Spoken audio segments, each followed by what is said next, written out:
We'll call the Appropriations Committee to order, and I will ask the Chancellor if he would rise and raise his right hand. Do you swear and affirm that the testimony you're about to give is true to the best of your knowledge, information, and belief? If so, say I do. I do. Thank you, Chancellor. We'll start off right away this morning with Representative Topper. Good morning. Good morning, Chancellor. Happy birthday, Mr. Chairman. Chancellor, if we could, last year we spoke, you were fairly new here, and we spoke about the system redesign. So if you could just walk us through that process of where we are in that journey and also the appropriation that you desire to go along with it and how that will help. That's great. Thank you. Thank you, and happy birthday, Chair. I remember my 37th. The system redesign really focuses on two things simultaneously. The first really is the financial stabilization of the system and its universities, and that's absolutely critical. The second really focuses on transforming the system of universities so that it continues to serve the people of the state by providing an affordable, quality, career-relevant education in the way that our communities and our employers need.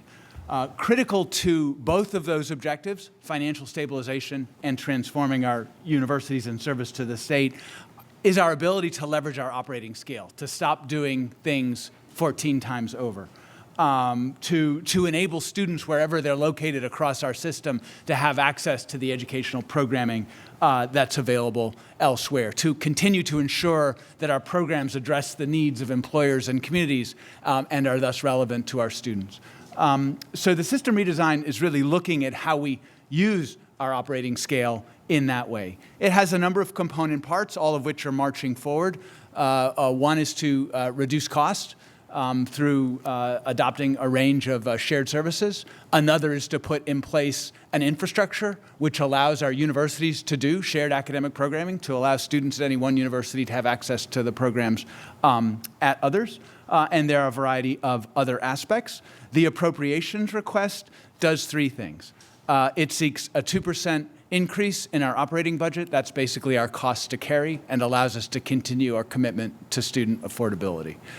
It asks for a $20 million one-time investment in that infrastructure, which will enable us to transform ourselves and to leverage our operating scale. As described, that is seen as the first installment on a $100 million 5-year ask. And then there are three pieces of legislation which are making their way through the House, thanks to members of this committee and the Education Committee, which provide the board with some of the enabling powers that it needs in order to be more responsive in the time ahead. The only other thing I'd say is that when I appeared before this body last time, I promised to do 5 things in relation to the kinds of issues and concerns that were being expressed to me by many of the members of this committee and also many of the members of the General Assembly. To be accountable for how we expend public and non-public dollars, to be transparent in everything we do, to address student affordability by not continuing to raise tuition, by aligning our costs with our revenues, and by getting our arms around the challenges faced by our lower enrolled schools.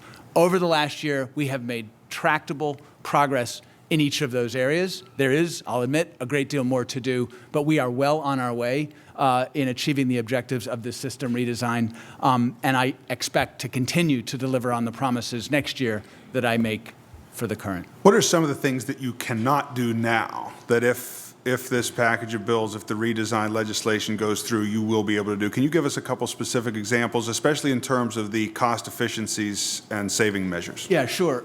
So one of the things we're unable to do now would be to change the structure of the corporate entity. Only the General Assembly has the power to change our corporate structure.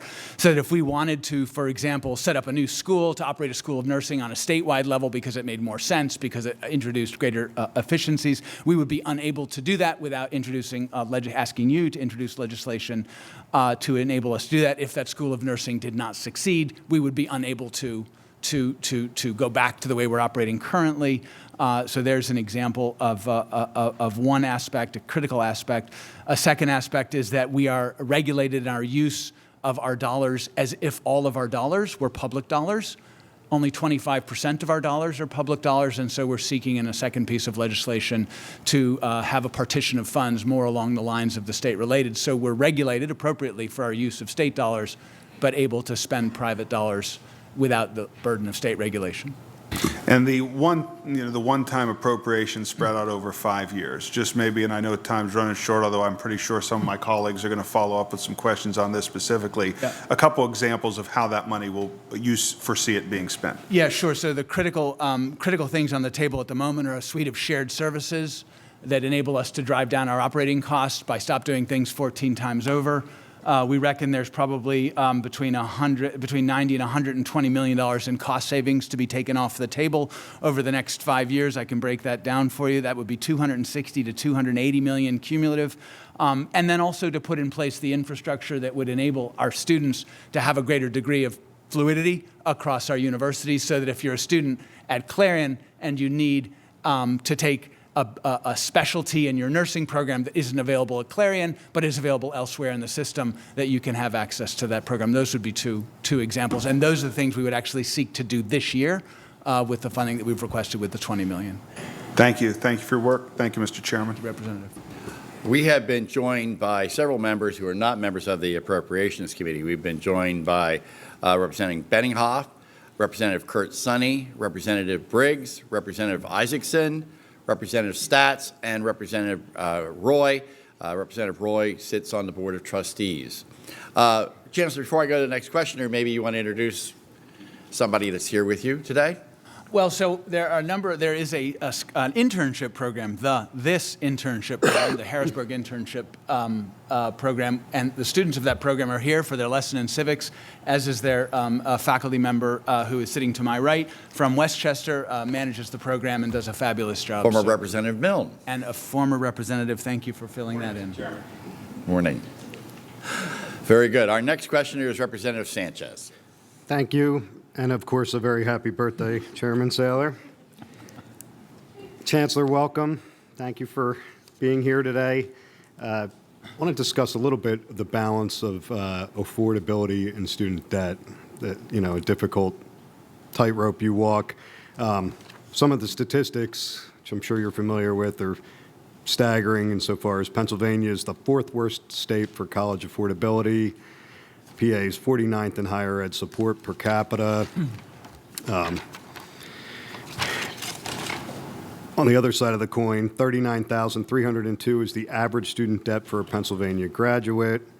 And all of this has consequences like, a $1,000 increase in a student's financial aid corresponds to a 9.2 percentage point decrease in the likelihood that a student will drop out of college, research indicates.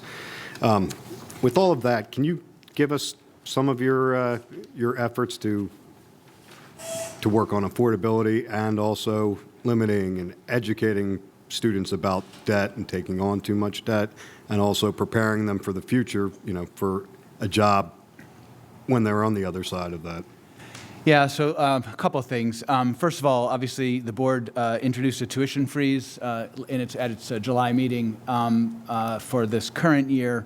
The board has given guidance to our universities to keep the net average price, any net average price increase, which would include tuition fees, room and board, where possible, to within the rate of at or below the rate of inflation.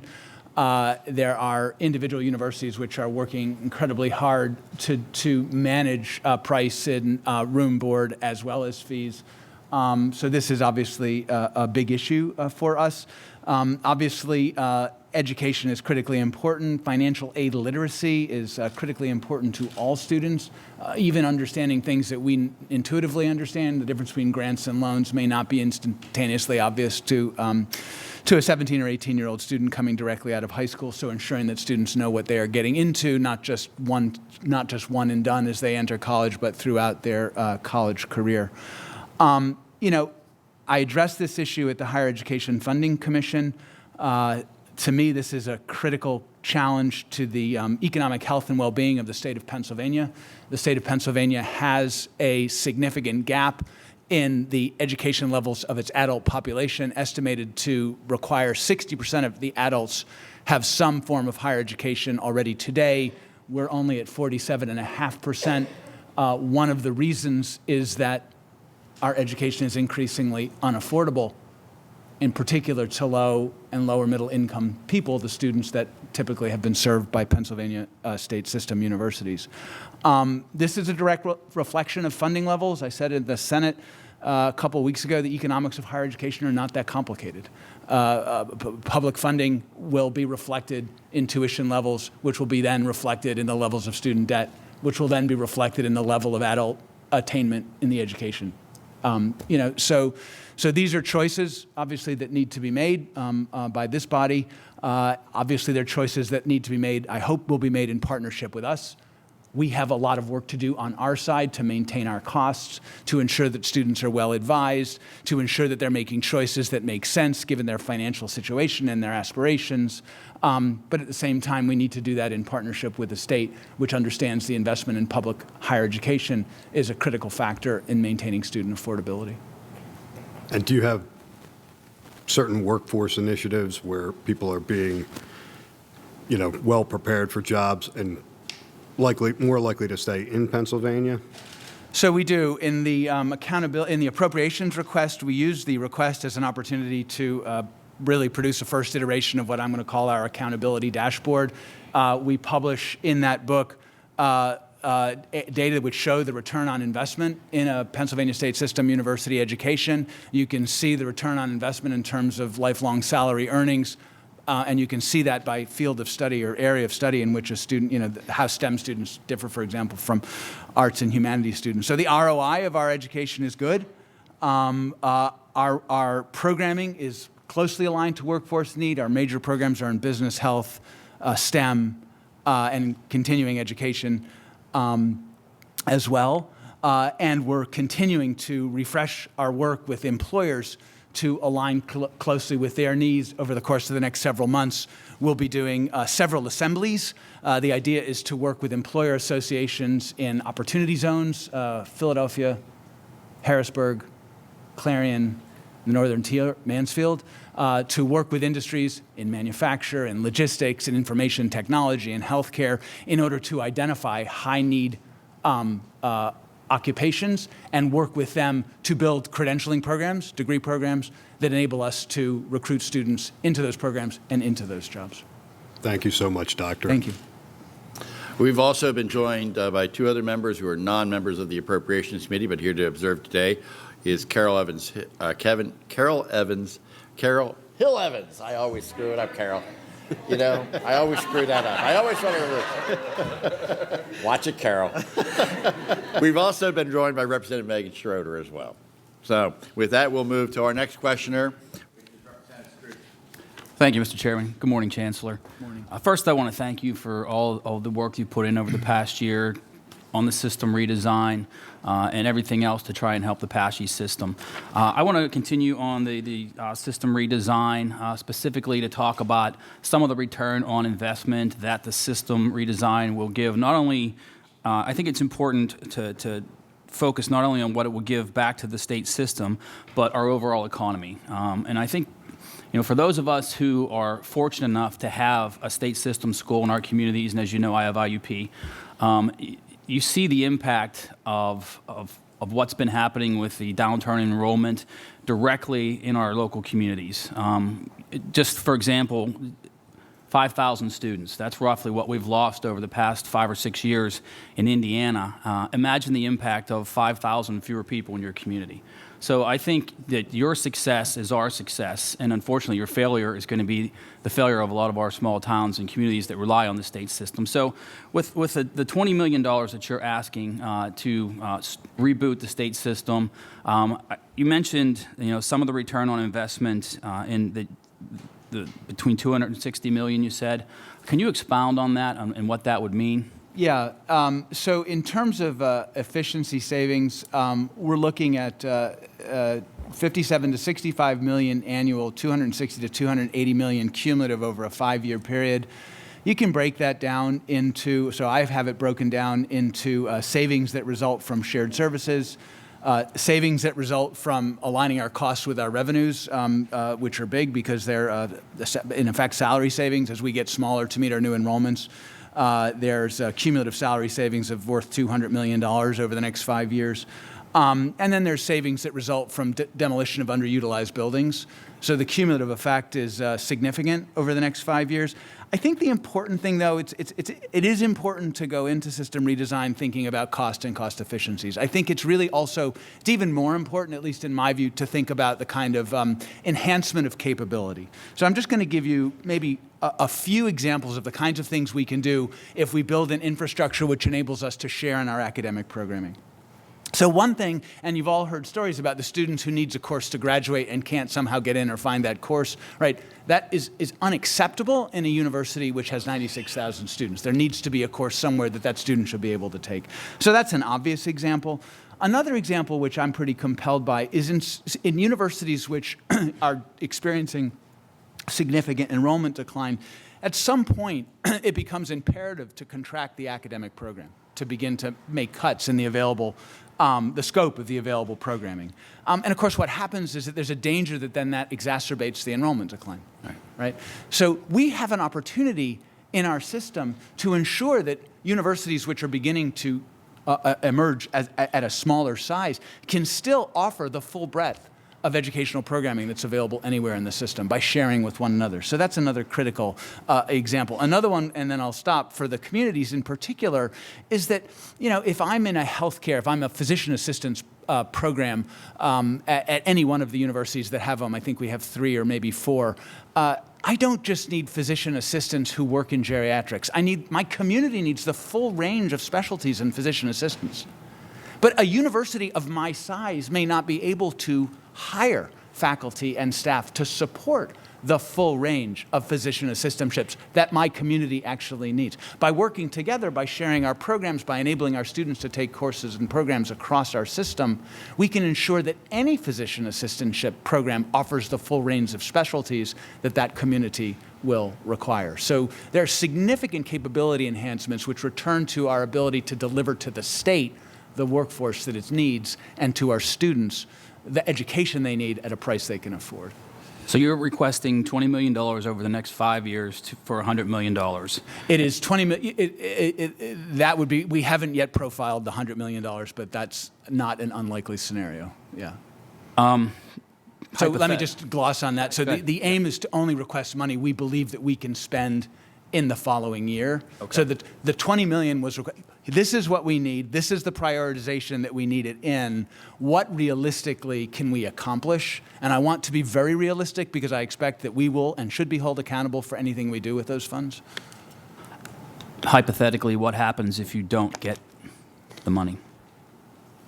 If, so the 2%, which is the operating increase to the operating budget, is absolutely critical to maintaining our commitment to student affordability.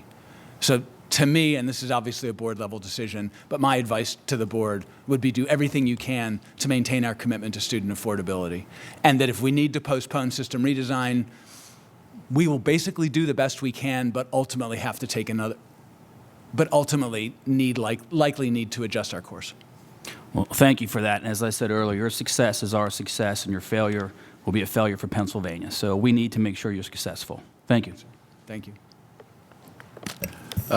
Before I go to the next questioner, we've also been joined by Representative Dan Williams as well. And our next questioner is Representative Bullock. Thank you, Mr. Chairman.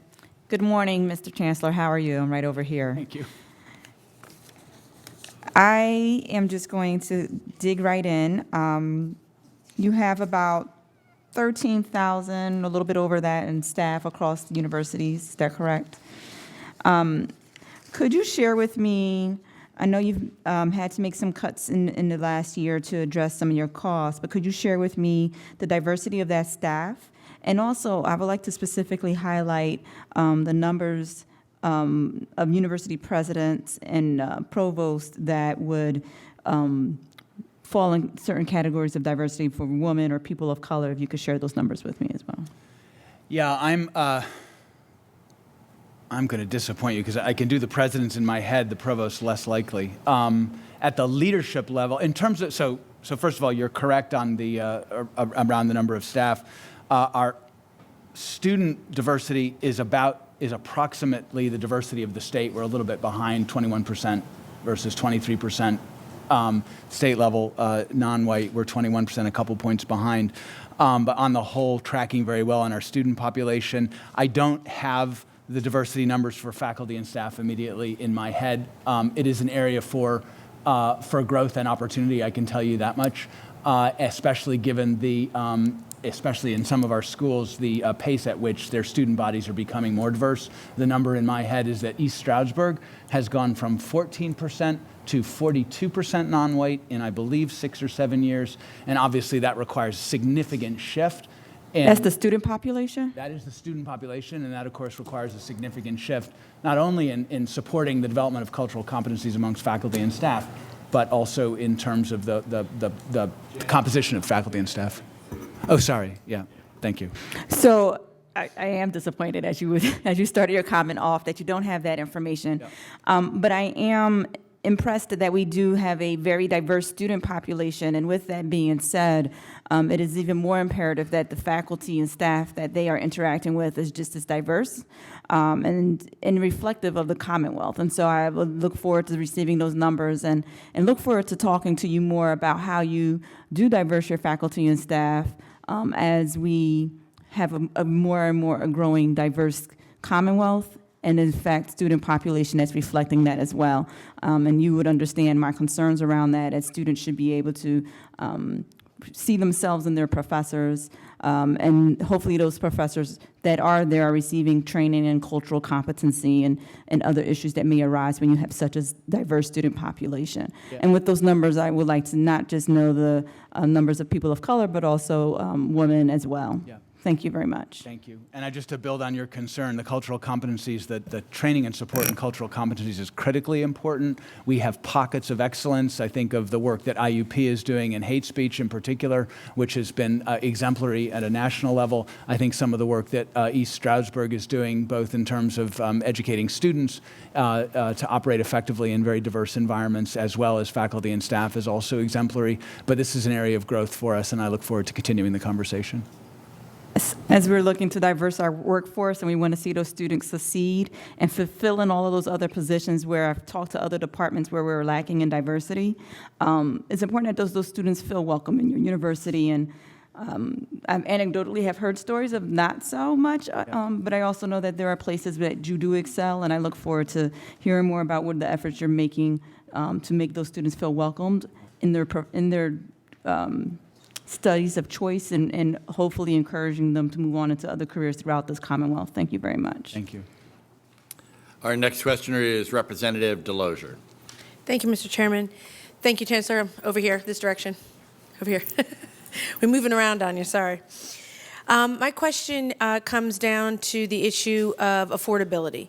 We have a lot of questions out there, a lot of folks certainly in looking for where their children are going to go to school. The cost of that tuition is obviously first and foremost the first question you probably ask, maybe not the last consideration. But my question goes to the fact that the College Board has a ranking of states and by tuition and fees for four-year public institutions. And Pennsylvania is ranked at 14.9, whereas Ohio is 11, 11.3, New Jersey 14.5, Maryland 10, and West Virginia 8. But my question is, to expound on that, part of that is because Pennsylvania brings into its average Pitt, Penn, and Temple, the schools that also have much higher tuitions, and they are the state affiliated. They are not the full PASHE system. And I will be asking this question later this afternoon when they are here as well, as to why their tuitions are so much higher in the same state as our state system. So my question goes to you as to the fact of a couple things. And we kind of get a bad rap with our state average because we have those higher schools that are state associated, state affiliated, brought into our average. Is cost the biggest issue that you're seeing with the declining population and those that are applying to schools? And why are we seeing this declining enrollment? And is the price point the biggest issue? Because we obviously are a good buy when it comes to when you take out the state affiliated that have higher tuitions than our PASHE system. Why is it that we are seeing that declining enrollment, as well as the fact of our other states seeing the same declining enrollment? So our enrollment exceeds that of other states. Okay. Our enrollment decline is clearly related to cost, affordability. Okay.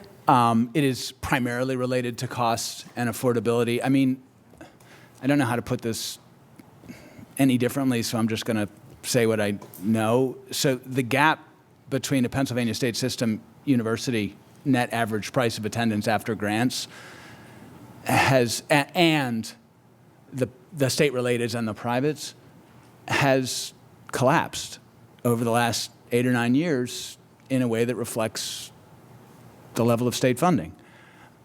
And I want to also argue that we have a lot to do to control our costs. Our costs have not been aligned with our revenues. I did some math. It's chancellor math, so take it for that.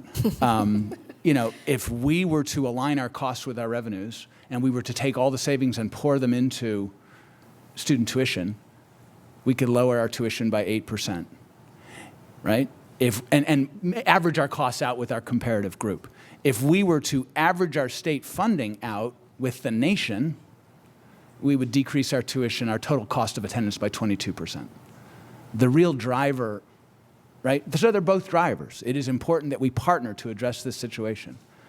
But, I mean, again, I want to go back to the Higher Education Funding Commission testimony. This is about the economic health and well-being of the state of Pennsylvania. In order to keep the lights on in the economy, not to excel, just to keep the lights on, we somehow have to get the number of adults with some form of higher education, not just a bachelor's degree, it could be a welding certificate, it doesn't matter, up from where it is at 47.5% to 60%. There are not enough wealthy people left in the state to fill that gap.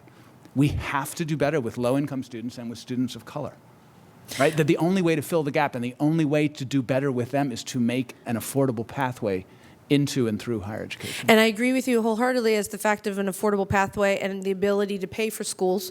And we had Afia in here yesterday, obviously dealing with school loans and indebtedness of our students.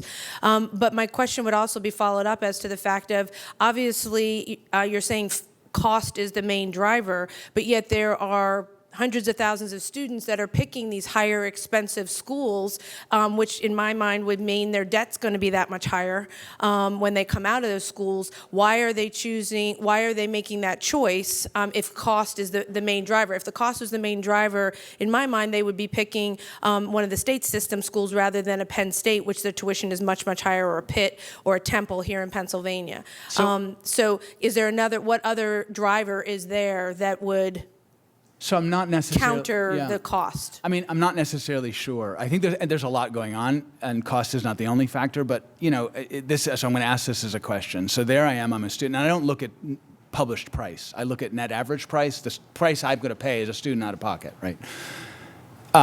So if I'm offered a place at Penn State or a private, and the total cost of that place is $2,000 a year more than it would be for me to go to Pennsylvania State System University, will I take that $2,000? Will I pay $8,000 more for that degree? And remember that 8-9 years ago, the delta would have been 8, 9, 10,000, right? So that delta has shrunk. And that's good. It's good, except it's good in one way. It's bad if you're from a middle-income family, right? So what's happening in higher education in the situation we're in Pennsylvania, in the state of Pennsylvania, and a handful of other states, is that the reduction in state funding, and again, we need to do this in partnership, has led to a drift upward in the max. So what's happening is universities are getting the maximum amount of money they can get from every single student, which means that affordable pathways are lost in the state of Pennsylvania, which are going to come back and have a massive hit on the workforce. So it's good if you believe, sorry, I'm going to leave it there. All I would say, and my time is up, and I appreciate the only point that I was want to put out there is the fact I think with the work that you're doing, and I commend the opportunity to look for cost savings and efficiencies, and I think that the system is taking a great look at that, and we need to continue doing that, and we need to just in any way we possibly can encourage people with the system and how strong it is, and get that message out there that it is a good deal, and it is providing good workers for our state. Thank you. Thank you. Representative Gainey. Good morning. How you doing today? Good, thank you. Good. Quick question. One, I just want to let you know I appreciate the work that you've done with Cheney, along with the governor. I think y'all have done a wonderful job. My question is, for the first time, it seems like they've been able to stabilize their budget. Just wanted to get a snapshot of what's going on over there, and do you feel that they're on an uptick in the right direction? So, so the summary, at least in my head, of Cheney's, path, and it's actually quite clever in many ways, is that they're basically saying, we're going to be a low-enrolled school. It's a niche market. It's an important niche market, so apologize for using that market-based language. But and the way they're going to allow themselves to be a low-enrolled school in a tuition-driven industry is by utilizing their land and buildings in creative new ways in partnership with for-profit providers. And the idea is that if you can generate 25 or 30% of your revenues through those partnerships, you can sustain operations as a low-enrolled school. Obviously, if you do that in the context of a sharing system, of a system redesign, you can give your students lots of opportunity. There's still a long way to go. I think President Walton were sitting here, he would tell you the same thing. The other interesting aspect of it is that by partnering with those third parties, you're not only generating revenues, you're also providing internship opportunities for your students on campus, which is kind of cool. Do you feel that the state could do more to help Cheney out, and if so, what would it be? Wow, it's a great question. I think we continue to do a lot to help Cheney out. I think the relief of Cheney's debt to the universities was Major. A massive gesture, as much for Cheney and ensuring its continued accreditation as it was for the other universities, which would have been on the hook for the $45 million worth of debt. I think the directions that we're headed with in the system redesign will help it control costs, as it will help control costs of other universities. I think the emphasis on sustainable business planning and a whole new accountability regime, which holds leadership at all universities accountable for delivering on strategies that not only are good for their students, but good for their bottom line, I think will help Cheney. And again, the opportunity to share programs will also help Cheney. Do we have a snapshot of whether we have more students leaving the state of Pennsylvania to go to college in other states compared to how many stay here to go to college here, particularly in our Apache system? We do. It is not those numbers. I mean, those numbers can be, my data person sitting over here, we can get those numbers. The latest numbers I've seen are a couple years old, and Pennsylvania was at that stage still a relatively small net exporter of students. Is that right? Anyway, I'm going to get you those numbers. My bigger concern is as the affordability issue begins to emerge, we are shipping 43,000 students every year to out-of-state online providers. Those are dollars from Pennsylvania students that are going to people who are not employed in Pennsylvania. I'm concerned as well. Online education is a great thing. I'm a little concerned with, it tends to be at 5 universities, kind of a big box retail style of higher education. Not a bad thing necessarily, but those universities won't necessarily have access to the kinds of job preparation community roots that our universities will have access to. That concerns me to a certain extent, suggests that we're underperforming in that important market. So 2 quick questions. One is, have we seen an increase on online education in the state of Pennsylvania? Yes. And have we seen an increase in minority students in our Apache system? We have seen both, yes. Okay, thank you. Next is Representative Allett. Thank you, Mr. Chairman, and thank you, Chancellor, for being here today. The students are taking great notes up here. I don't know if you can see that. I'm going to get grilled afterwards. Yes, they're going to hit you hard. But I want to talk about workforce development a little bit. You touched on this briefly, and just the challenges that we are going to face just even to keep the lights on. This has come up in several of our hearings prior to this. In the past, we've discussed how the system continually receives its program or reviews its programs and degrees with an eye towards eliminating some programs or maybe placing some in a moratorium, while at the same time looking for new additional educational opportunities to add to our workforce needs. Is that process ongoing, and can you give us a recent example of some programs or majors that we've discontinued and how that decision is made, and what groups must approve such an elimination? So program elimination happens at a university level. New program approval happens at the system level. It's a board authority which has been delegated to the chancellor. So let me give you a couple of examples. I want to go deep into a university, because where a university is able to develop a workforce-aligned program with an industry partner, really interesting and good things happen. So we've just mentioned Cheney working with some of the third parties which are leasing space on campus, are providing lab opportunities and other internship opportunities for students. That's a phenomenal trajectory into the workforce. We have a similar program at Shippensburg, which has a partnership with Volvo, which provides all sorts of career development opportunities for students and provides opportunities for SHIP to work with Volvo to provide reskilling and upskilling opportunities for its employees. We have similar sort of bespoke relations with between, for example, Millersville and Lancaster General Health, or between Millersville and Rock Lidditz, which is this cool thing going on in the entertainment industry.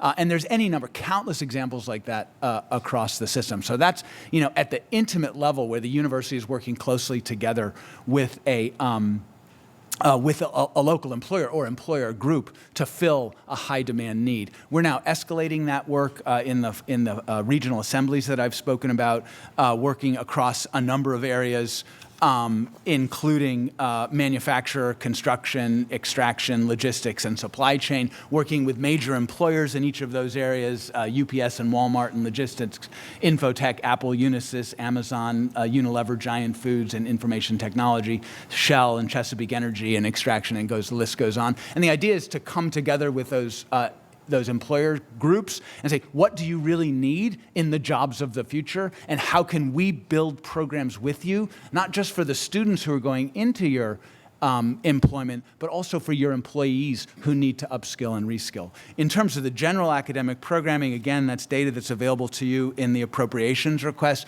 where you will see that our undergraduate, graduate, and certificate, non-degree courses are very highly aligned in terms of our productivity with workforce need, and that results from this data-driven, analytically driven approach to evolving our course, our academic program. One last thing I will say, we've listened again not only to our assembly representatives and senators, but also to the advice we were given through the RAND report, which really looked at how we could share academic programming so that we don't all need to do the same program. So we've begun to actually think about what should our programming footprint look like in 5, 6, and 7 years, so that we're not mounting programs in one university that's cannibalizing or competing directly with programs at another. How do we share in the how do we determine what programs should be offered where in the interests of the employers of the state?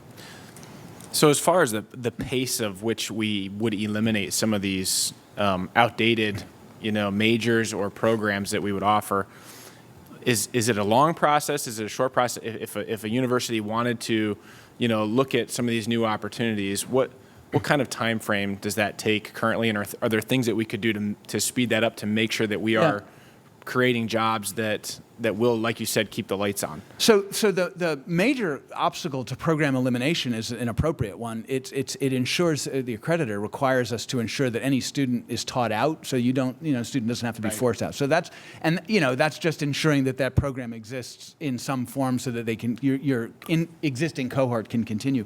Program development it doesn't need to take a long time. People will complain and say that in some cases it can run 2.5 years. But it doesn't need to. In so many ways, we stand in our own way. I'm always impressed, and I've said this publicly, people will always tell me all the things we can't do, and then you just push a little bit at the edges and you realize, voila, we can, in fact, get out of our way and we can do them. I've watched all sorts of amazing things happen quickly. You know, it's a sense of urgency, will, and belief in ourselves that we can do it, and that we have the support with our partners. I'm pretty confident we can move with alacrity, and actually our program approval and delivery process demonstrates that that's true. One example I'll give you, but it's ramified, it's articulated across our universities.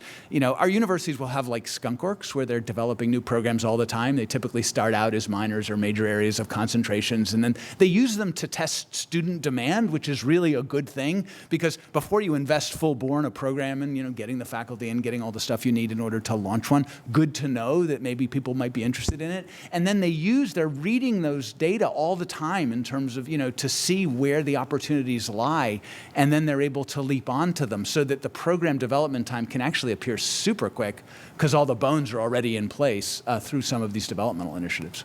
Well, I appreciate any continued work we can do that to make sure that we're developing programs and degrees that really fit the jobs of the future, I think, which is so important. And I remember last year the deer in headlight look that you had when you came to this committee, and Still there. I see some very distinct passion for this, and I appreciate your commitment to the system and the work that you're doing, and look forward to continuing to work with you. Thank you, sir. Thank you.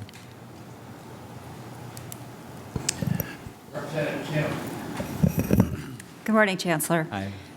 We have several bills before us that we have to consider, and assuming it's a major puzzle piece for the overall redesign and eventual recovery. House Bill 2171 is Chairman Cheney's bill. If passed, to reform the governance of PASHE, shift the composition and duties from the legislature to the board and councils of trustees. What would you say to legislators that are hesitant of this potential change? When you decide to leave and when the makeup of the board changes completely, how can we be sure that they will make the best decision for the students, faculty, and the schools in general? So to me, this is really all about accountability and how the General Assembly holds the Chancellor and the Board accountable for the operations of the system. My understanding is whatever the legislature giveth, the legislature can taketh away. So that obviously would be an option. I would only, as I am managing our university as its CEO, my approach is to devolve as much responsibility as possible to my CEOs, my presidents, and their leadership teams, working with their councils of trustees, and holding them accountable for delivering against clearly articulated performance measures. And it gives me and the board the opportunity to realize that we've put in the hands of the real experts, the folks who are closest to the ground, the ability to manage situations which we can't possibly see here from Harrisburg. And I think in some regards we're looking at a similar approach with respect of this legislation. But I would certainly urge the General Assembly, obviously, to consider the bill, hopefully favorably, but also to consider the accountability regime that it would want to surround the Pennsylvania state system with. The reason that we've come with an appropriations request, which is an accountability dashboard, is to demonstrate the kind of accountability that we want to actually have imposed on ourselves and to be subjected to from our partners in the General Assembly. In terms of the decision-making, is there any way, I'm negotiating a deal with you, just kidding, you know, to amend it where there are stricter guidelines in terms of when decisions are made? You know, more than a majority, or, you know, just give us the reassurance that these decisions are not led by one person. Yes, of course. And you know, I've had great conversations across both chambers about some of those protections, sunset clauses, accountability measures, and we're open, obviously, to all of those. Look, I mean, the situation that we're in, to be perfectly honest, is an urgent one. I'm confident that we have a path. It's a tricky path. It might be a little narrow, but I'm confident we can pull it off if we can try. We don't actually have the authorities we need to sustain the operations that we need and believe we ought to sustain for the good of the Commonwealth without those authorities. But putting some constraint on them is certainly within the bounds of reason. And then my last question is, you know, we have to make a lot of difficult decisions. APSCUF had to make their difficult decisions. In the end, what are we going to see? Are we going to see status quo and financial solvency, which is good, or are we going to not even recognize the new PASHE in terms of, you know, you've said to me before, you know, this is above my pay grade. What are we going to see after $20 million, after changing the powers to the board, what are we going to see afterwards, Chancellor? So I think in the short term, you're going to see a march towards financial sustainability. That's absolutely critical. None of the good things happen unless we get there. But I think you're also going to see real progress towards some of the exciting opportunities that lie ahead of us in the future. The work aligning our programs with workforce, the work that focuses particularly on adults who need upskilling and reskilling in order to sort of sustain themselves in the current economy is already underway. We will see that grow. The work encouraging program sharing so that students at any university can have access to the educational talent and programs elsewhere is already underway. We will see that grow. My expectation is that the PASHE we see in 5 or 6 years is fundamentally different or showing signs of being fundamentally different than the one we see today. Frankly, we're at a choice point, and that will be true no matter which path we go on. We cannot continue to sustain the operation as currently managed. Thank you, Mr. Chairman. Our next questioner is Representative Lawrence. Thank you, Mr. Chairman. And Chancellor, thank you for being here today. I appreciate your willingness to testify before the committee. I think overall you're doing a good job in a challenging role. I did want to follow up on a situation that I asked about last year, and that is the situation at California University of Pennsylvania.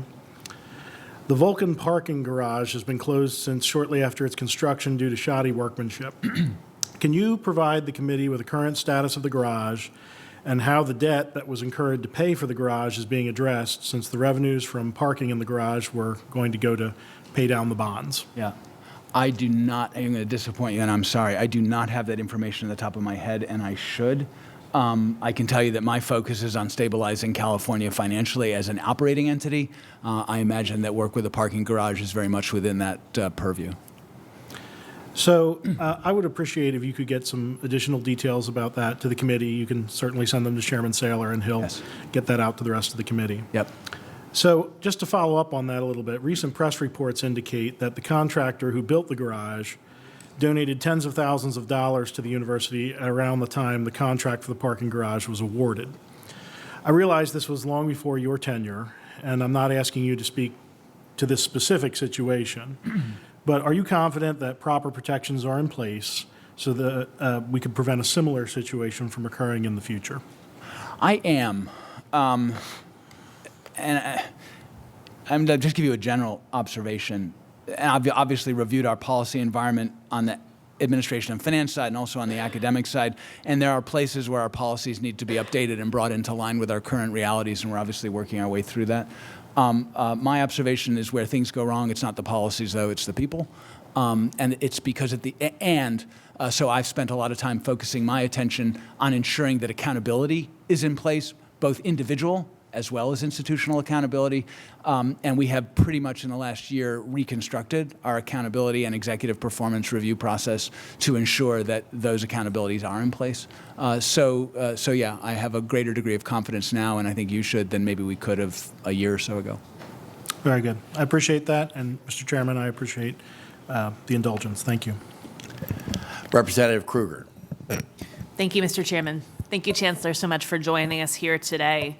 It's clear that public education funding is not one of the top priorities in Pennsylvania when we look at the way that Pennsylvania hasn't kept up its commitment to financing public education, including public higher education. And this is a problem that the General Assembly helped create. You said repeatedly today that our education is not affordable for low and middle income families, yet we know that quality education is a key pathway to family sustaining wages. We have to get people on track for family sustaining jobs. So I'm looking at the charts in the appropriations request that you gave us, and my first question is on page 24. You show that Pennsylvania is the third worst in the nation at funding higher education, and it's tuition, not state funding, that's covering almost 73% of the cost for students. Now, the chart also shows that the national average is 46.6%. If Pennsylvania were funding our students at the same rate as the national average, how much more affordable would education at your universities be for our students? That's my chancellor math again, 22%. 22%. We would be able to reduce tuition, student tuition by 22%. And again, you've talked over and over again about the impact on low and middle income families. Any ideas how many more students would be able to enroll?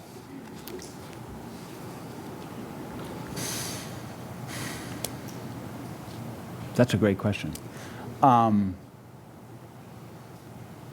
No. I mean, I would go back to our high watermark enrollment, which was 30,000 students ago. And those students, interestingly enough, I can't find them. I'm not seeing them showing up in the growth of other Pennsylvania universities. I'm seeing a bunch of them probably in those 43,000 that are going out of state online, right? You said 30,000 students, high water mark. What year was that? 2010-11. Right before there were some key decisions made in this building to cut public education funding. My second question, the page right before shows that after a steep cut in 2011, right after the high water mark, our appropriation has been essentially flat over that time. What would it have looked like if the state system appropriation had kept with inflation over the last 10 years? What would your line item be for this coming budget year? So I can do the math going back thanks to the hearing in the Senate where these data were presented to me, and I assume them to have been right. So if we had kept pace with the rate of inflation, our current appropriation from about 2005-06, our current appropriation would be about $670 million.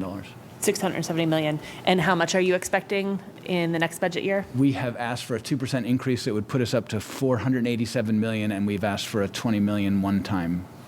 Okay, that's a pretty big gap. Yeah. Last question. We often hear from colleagues on the other side of the aisle about faculty salaries. The ABSCUF faculty, who I know are very hardworking, put in late hours and long hours, meeting with students, grading papers, really committing to the future of the students that they're working with. And I have to imagine that if you actually broke it down to an hourly rate, these folks probably wouldn't be earning very much. How much has the salaries of university presidents, provosts, and deans increased? So we did a little analysis in this accountability dashboard of our cost drivers. By the way, I would urge this level of accountability on any education entity that takes any public dollars. I mean, we should know what we're getting for public dollars as a taxpayer of Pennsylvania. I want to know what we're getting, and I want you to know what you're getting. So I did an analysis of cost drivers. 75% of our costs are tied up in salary and benefits. So obviously it's the largest chunk. There's a few things that drive those: number of personnel, salary level, and benefits, right? Benefits are a fixed cost, and they're rising rapidly in our pension in particular, in our industry as in every other. Our salary levels, both for executives and our faculty, are largely average. We compare ourselves against our benchmark institutions.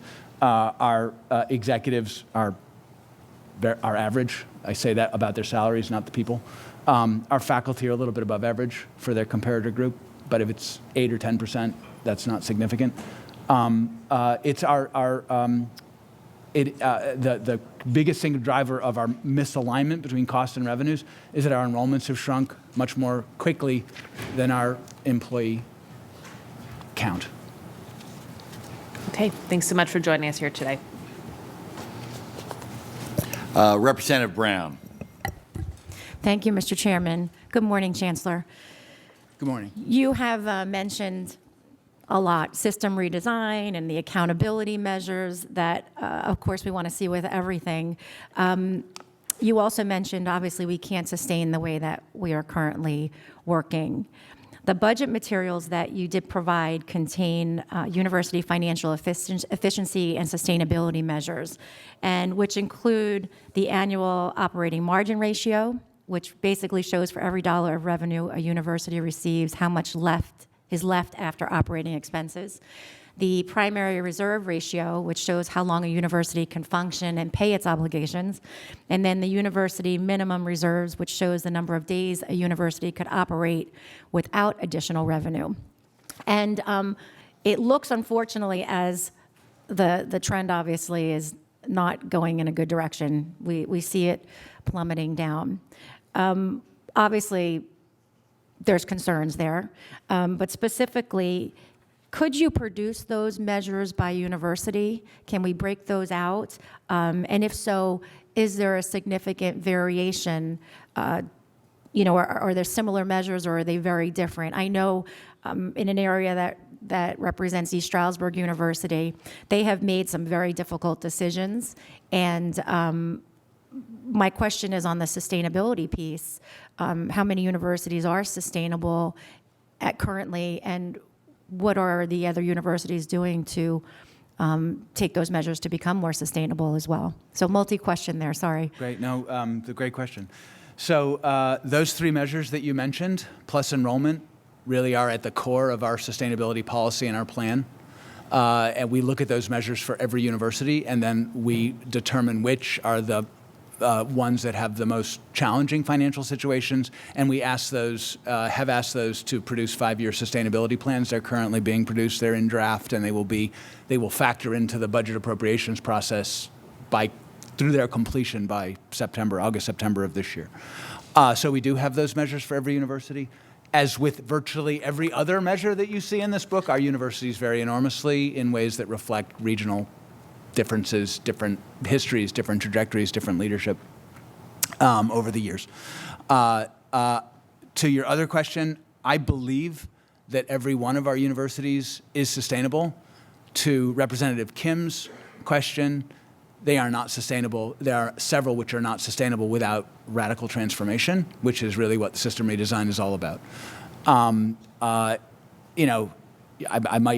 do we go the path of sustainability and ensuring that each university is able to offer Pennsylvanians the quality, career-relevant education that they need and that the state needs? Because the gap in the adult workforce is that big. This is not a time where we should be diminishing educational opportunity. We have to expand it. So if we wanted to fill that gap, that's 47.5% to 60%, we need that gap now. We need it filled today. But let's give ourselves the arbitrary deadline of 2025. To get there, we have to increase our credentialing productivity, every university and college in the state, by 8% per year, year on year. Who knows one university or college in this state growing its credentialing by 8%? I do not know any. Across the state, we're traveling at negative 1.2%. That's our annual growth rate is negative. The gap is getting wider. So we need to think together about how to ensure continued affordable career-relevant opportunities across the state. That's why we've chosen that path. Right, and again, those breakouts by university I think are very important, so looking forward to seeing that report September, you said, right, okay. The other question I have, if you talk about specific universities and we talk about the funding levels of increases that we would appropriate, so let's say the 2% increase that was requested is appropriated, I think oftentimes it's thought that that 2% goes automatically, every university gets a 2% increase. And unfortunately, I see you smiling because you know what I'm going to say. The Board of Governors then makes that decision on how the distribution occurs. And we have this in K through 12, which, I kind of do that fight as well, and we have it here. What is the current status of that funding formula and the distribution of those dollars, which I think are very significant as we appropriate whatever dollars to our state system? Yeah, so great question. So as you know, there was considerable concern inside as well as outside of the Pennsylvania state system about our budgeting practices and processes, and we've spent a lot of time over the last year rectifying those. In close consultation with our leadership, our presidents, their vice presidents for administration and finance, we decided to freeze the formula at its current. The reason is financial predictability is the number one concern, right? So by freezing the formula, people know where they stand and what they can expect year on year. So that's first thing. The second thing is the sustainability planning process ensures a high degree of accountability that every university, whatever it's receiving, is accountable for balancing its budget and for aligning its costs with its revenue. We've set ourselves a target of ensuring every single university is sustainable within this 5-year period. I think we'll accomplish that. But that is the purpose. So we focused on putting in place the accountability measures and the budgeting processes that allow us to understand where individual universities are, what their needs are, and to work with them to ensure that they can get where they need to get to in a financially responsible manner. Thank you. I'll be keeping an eye on that funding formula, but thank you for all your work, and thank you. Appreciate that. Our next questioner is Representative Cephas. Thank you, Chairman. And thank you, Chancellor, again, for your continued commitment to making college affordable in the Commonwealth of Pennsylvania. So many of my colleagues have already mentioned it, but I want to go on record in mentioning it again. We roughly have 39,000 student loan debt per student is roughly around 39,000. In the Commonwealth of Pennsylvania, we have $68.2 billion in outstanding debt. And additionally, we have $7.2 billion of debt in delinquent status. And as you are well aware, this creates an economic issue for the Commonwealth of Pennsylvania. We literally have a generation currently that is deferring the starting of families, purchasing homes, purchasing cars, the list goes on and on. But with this reality, we have new applicants now asking the questions to the business community about loan forgiveness programs. And we do have companies that do offer that to be more attractive and more competitive. And in some states, there is a tax credit given to businesses that offer that opportunity for students. And I'm excited to hear that you have been partnering with the business community around strengthening our system that we control, but also looking at opportunities like the Opportunity Zone. So can you talk more about those partnerships, how you're creating workforce development pathways, but also what role can the business community play in offsetting some of the student loan debt, like student loan forgiveness programs? Yeah, so take the second part of the question first. In my testimony to the Higher Education Funding Commission, I outlined a variety of policy-based incentives for businesses to engage in higher education in a variety of ways, and so tax credits that, for example, would stimulate employers for tuition assistance programs or loan forgiveness programs. Or actually establishing internships and apprenticeship programs, absolutely critical. Another area where we have been very active is engaging directly with employers in high need or high demand occupations, working with them to, identify the skills and competencies that employees need. Beyond you want employees to be able to show up at work and drug test negative or whatever, but to create a real competency map that then universities and colleges can build credentialing programs around. That's exciting. It's work that's been done very effectively in other states. So there's models out there that we're really trying to implement here. The employer community has been incredibly open to these opportunities. They're particularly interested in the non-degree programs because often if they're looking at their existing workforce, they're experiencing reskilling and upskilling opportunities. Sometimes that's enabling them to retain their employers for a longer period of time. In other situations, in the communications, where you're moving to the cloud and away from physical-based lines, you're looking at how you actually transition workers into whole new roles. So really engaging industries around developing those opportunities has been really exciting part of our work. That's great, and I look forward to having further conversations about how, again, we can incentivize the business community to play a part in this loan debt issue. Switching gears just a little bit. So as you know, there's been a national conversation as it relates to criminal justice reform around banning the box on job applications. That conversation has folded over into the education space. As you know, in order to move out of poverty and along the economic spectrum, you need access to opportunities, not just jobs, but access to education. So you know the question I'm going to ask. Can you respond about, can you talk through the ability to ban the box, ban the question of asking about someone's criminal and juvenile record on applications, at least for our system? Yeah, no, I'm smiling because I believe I have a meeting with Secretary Wetzel on my calendar for this week. And Did you need me to come? I'm certainly very happy to convey your best wishes and thoughts. But, I think there's a variety of interesting opportunities in, I know there's a variety of interesting opportunities in in corrections and education generally. Again, my testimony to the Higher Education Funding Commission talked about how we can break down silos of activity, right? You know, the prisons are and should be a great source of education, of upskilling, of reskilling. How do we think about dollars spent through the correction system and dollars spent through the public education system in a way that actually achieves these societal goods rather than as, you know, siloized organizations of activity? I mean, so there's a variety of opportunities, whether it's creating programs for prisoners who are reentering society, whether it's creating educational opportunities in prison, whether it's banning the box. I think there's a suite of opportunities that we really must take advantage of. Again, this workforce number, that gap, this is a math problem. Count the people in Pennsylvania and how we fill that gap. You have to go into every population that's currently underserved, including this one.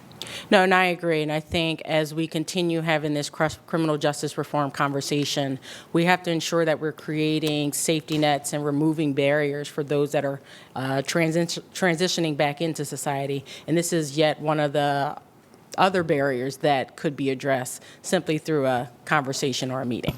Thank you. Thank you. Representative Rothman.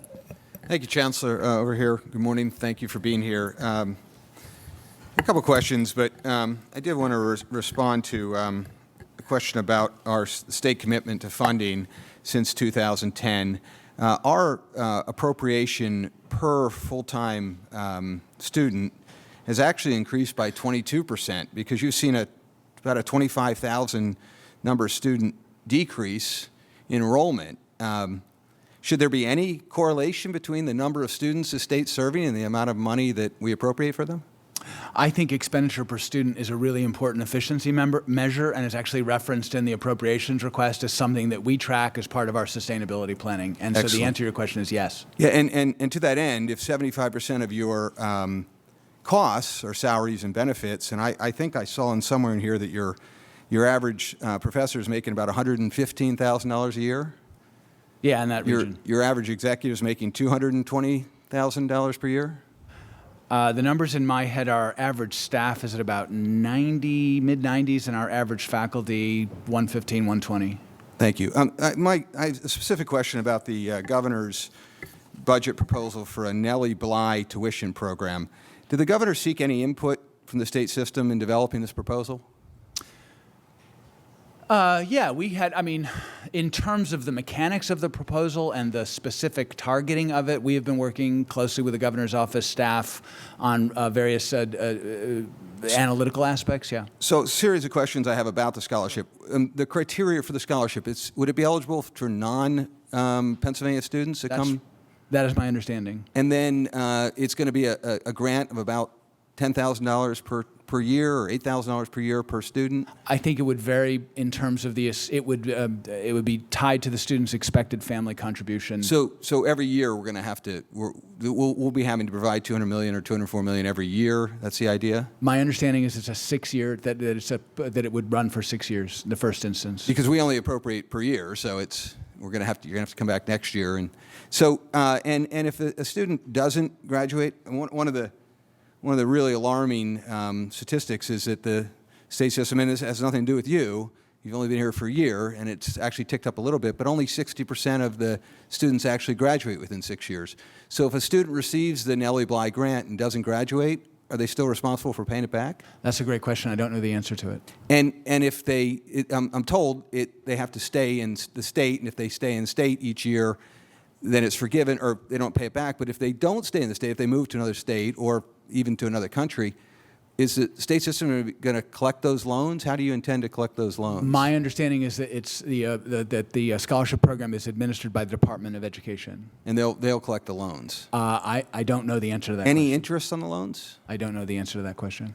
And I mean, I understand, we've been reading all about Nellie Bly the last couple days, that her father was a judge and a landowner in a town he founded, Cochrane Mills, just outside a suburb of Pittsburgh. She became a world traveler, a journalist, author, inventor, industrialist, ended up with a manufacturing company.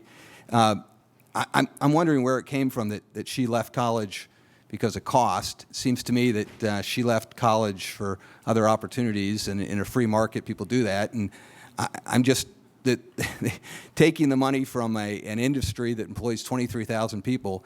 I mean, it seems to me that the market works, and the market is telling us that the cost of education is not worth the benefit, especially if these students aren't graduating, because we all agree the degree is what creates the value, right? That's correct. 60% of our students graduate, but if you include the students who leave us, go to another institution and get their degree, that number increases very significantly. Well, we should have that, because that's important, Yeah. And I appreciate that. And I think that our economy is changing in Pennsylvania, where you're going to have people lifetime learning and continuing education. I was recently at a manufacturing facility that has 70 openings in Franklin County, starting at $16 an hour up to $30 an hour. They don't require a degree. $30 an hour is a pretty good salary, starting salary anyway. I just want to remind you, when you gave a statistic that more than half of the adults in Pennsylvania don't have any higher education or don't have a college degree. I think it's probably closer to 70% that don't have a college degree. Yet when we tax them, we're asking people that don't have the college degree to pay for someone else's college. And I just want to be sensitive to that, and to understand that when we're taking money from one industry to give it to higher education, we're pitting two industries against, putting two groups of people against each other, and even in a way, putting generations against each other. So yeah, and I would just urge you to look at the extent to which college graduates contribute to the overall tax base of the state, which is significant. I understand that, but I mean, nationally, there's a direct correlation. The more you earn, the more you learn, the more you earn. That's right, but the degree is important. The degree is important. Thank you. It's an economic driver. Thank you for your time. Thanks. Our next question is Representative Fiedler.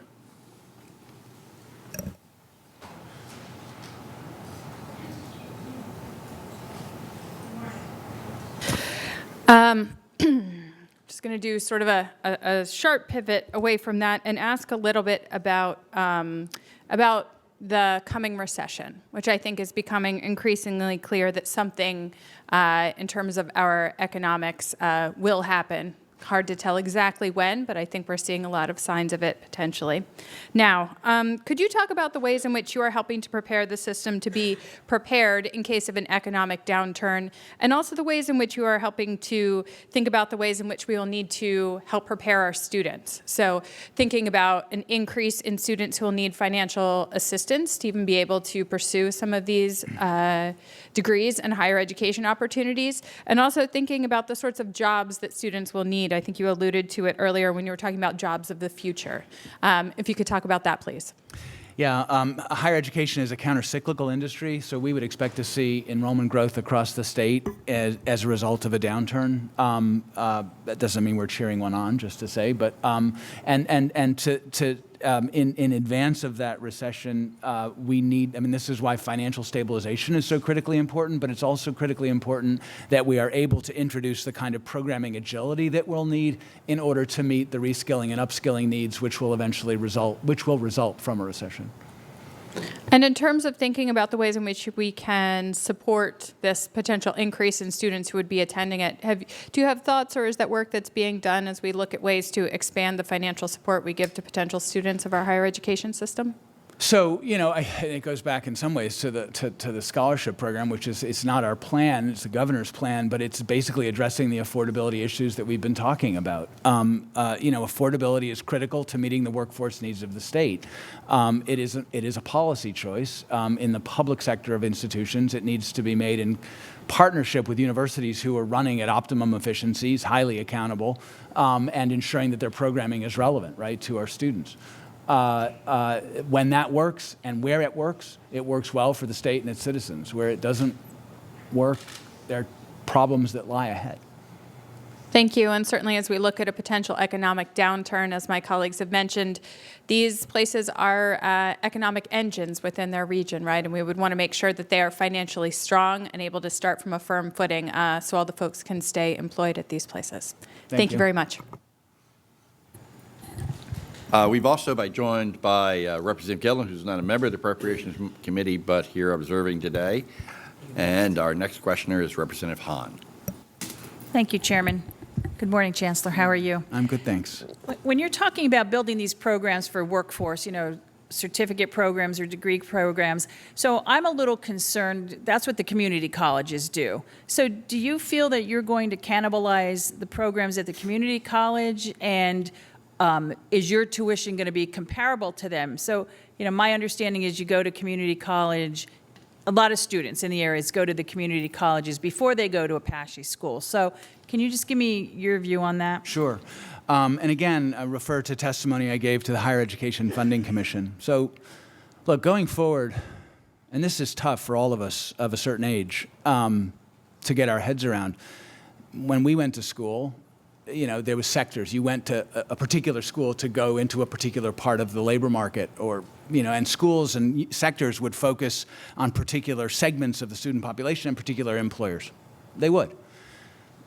Today, it's no longer feasible to assume that a student just goes to higher ed, whether 2 years or 4 years, gets themselves stuff filled with information for 2 or 4 years, and then goes on with their life and never returns to college.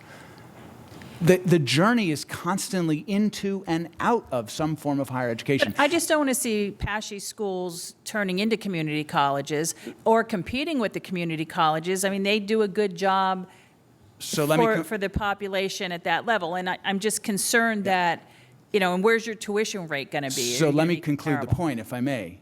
The point is that we need to line ourselves up along those educational pathways, not grab hold to them and say, these are mine.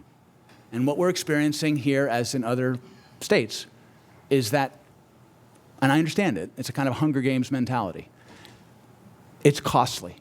And we saw that recently, in the partnerships that community colleges are establishing with out-of-state big bucks retail providers. It's costly to our states, costly to our students. We have to overcome that kind of gut instinct to protect markets and work together. That work together is going to be driven by employers who are not going to require this sector do that, this sector do that. They're going to require well-developed, articulated pathways where students can go in and out of the workforce between various different colleges who respect and align with each other. But I think the workforce comes into the community colleges as well to develop those programs. I just don't think we need to cannibalize our two school systems. And I want to make sure it's affordable to the students. And I want to be clear, if I can, that workforce is not the responsibility of any single sector. I believe that the Pennsylvania state system was developed largely as teaching schools, and last time I checked, education was part of the workforce. But so the point is that the workforce is a long and continuous process. How do we work together to align in a way as opposed to command and control? And I think when we look at, the enrollments being down, so your enrollment's down, the community college enrollments are down, and they're reducing their staff to go with their lower enrollment. So my question is, are you lowering your staffing, reducing your staff to equal proportions? I think the community college enrollment was down by 16%, and they reduced staff by 15%. Vigorously. So, and they don't have another group of schools that they can borrow from. Yeah. So, vigorously, and that's obviously the thrust of system redesign, financial stabilization. Look, if the community colleges and the 4 years, not just ours, work better together in this state, a lot of these issues, I think about this from a student's lens. We're a confusing mess to a student. A student wants to understand, what's my pathway through engineering? I want to start out as with a certificate as a machinist assistant. But I might end up becoming an engineer, and that pathway is going to take me through a vocational training college, a community college, and a 4-year college. And I want to know what that pathway looks like for over a 30, 35, 40-year period. And we comport ourselves. We are designed to not do that. do those, the Nellie Bly grants that they were talking about, would someone who went to a community college first be able to apply for those and then go to the secondary schools? Do you know? Probably a question I should have asked Secretary of Education. The answer is I believe so. So this program is evolving, as you know, as well as we do. And so I've certainly I've heard a discussion like that, but I don't know what the result has been. And again, I think everyone has their path that they can take. And for us, I think when you look at affordable tuition, you want to make sure that it stays affordable. And if you're competing against one another, is that a good thing or is that hurting someone? And I just want to make sure that the students get the best bang for their buck as well. And you get the best use of public dollars. And I think we should watch that very carefully. Thank you for doing that. All right. Thank you. Thank you, Chairman. Representative Schweier. Thank you, Mr. Chairman. Chancellor, hello. Hope you're well today, sir. Thank you for joining us. I'm going to go a little off-brand and actually start with something nice. I did that for you, Chairman Bradford. And honestly compliment the state system after our back and forth last year. I was concerned last year that the number of students of color that was dropping, certainly not as quickly as the number of Caucasian students that you had, but it appeared that your growth market, and was my argument then and still my argument today, of potential students are actually those African-American Latino students, particularly in our urban core. And I see the total number of African-American students is roughly almost identically the same as it was since 2010. Your 10-year look back is stable there, and your number of Hispanic and Latino students is up 2,400 in that same 10-year span, while your overall enrollment is dipping in those two key categories. Your numbers are better than they have been, and in fact, last year you've seen an increase in the number of Latino students that are choosing PASHE schools. So you are to be commended for that. That was a concern I had last year. In response to, and I wish President Hanna were here, but in response to the line of inquiry last year, Bloomsburg signed a historic agreement with Allentown to be able to continue to increase the number of historically disadvantaged students that will enter his university. Without getting too far ahead of myself, ASD, 17,000 students, 90% of which are children of color, is going to be in negotiation with another university. I understand Millersville and Reading have had a similar agreement recently, and that is welcome news for our select communities there. I'm curious, though, I'm going to give you a moment here to take a step back and look at the issue broader.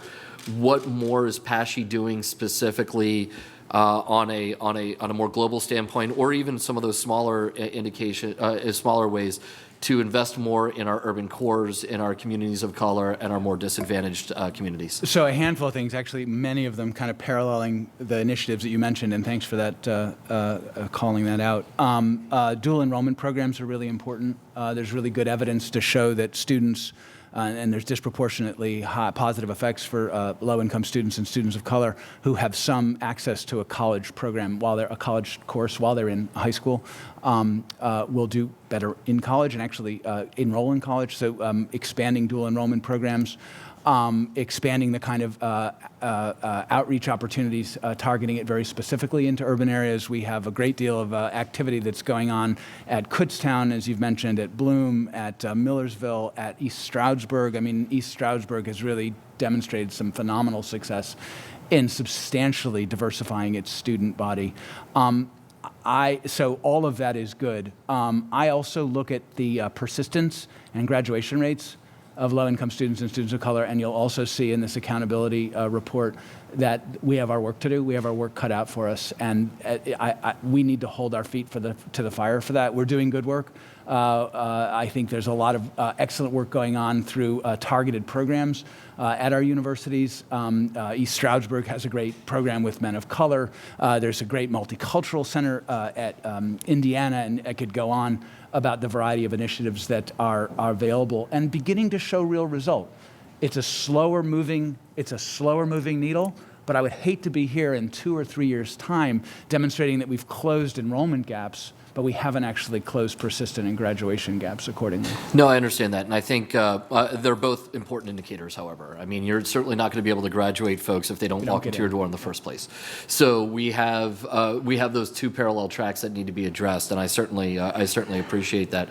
So you're seeing every one of your universities, in your opinion, doing a better job of trying to figure out a way where they can diversify, by and large, or most of your universities?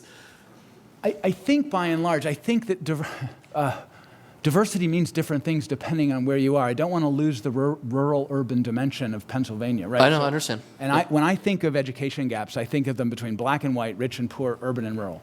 the gaps between urban and rural are as big or bigger than the gaps between, right? It's an excellent point, and I certainly don't want to. I certainly don't want to gloss over that topic. Again, for me, in addition to an economic justice and fairness initiative and concern, there's also your potential growth market, who your students are going to be, not just this year, but in the coming 5 or 10 years, and building that infrastructure to be able to recruit them, recruit those students, to make them, to encourage them to choose your universities and also be successful once you're there. That's an infrastructure that needs to continue to be built. But again, kudos to the universities. It's certainly better this year, and I feel more confident this year than I did last year. Thank you. I Thank appreciate you. that. Thank you, Thank Mr. Chairman.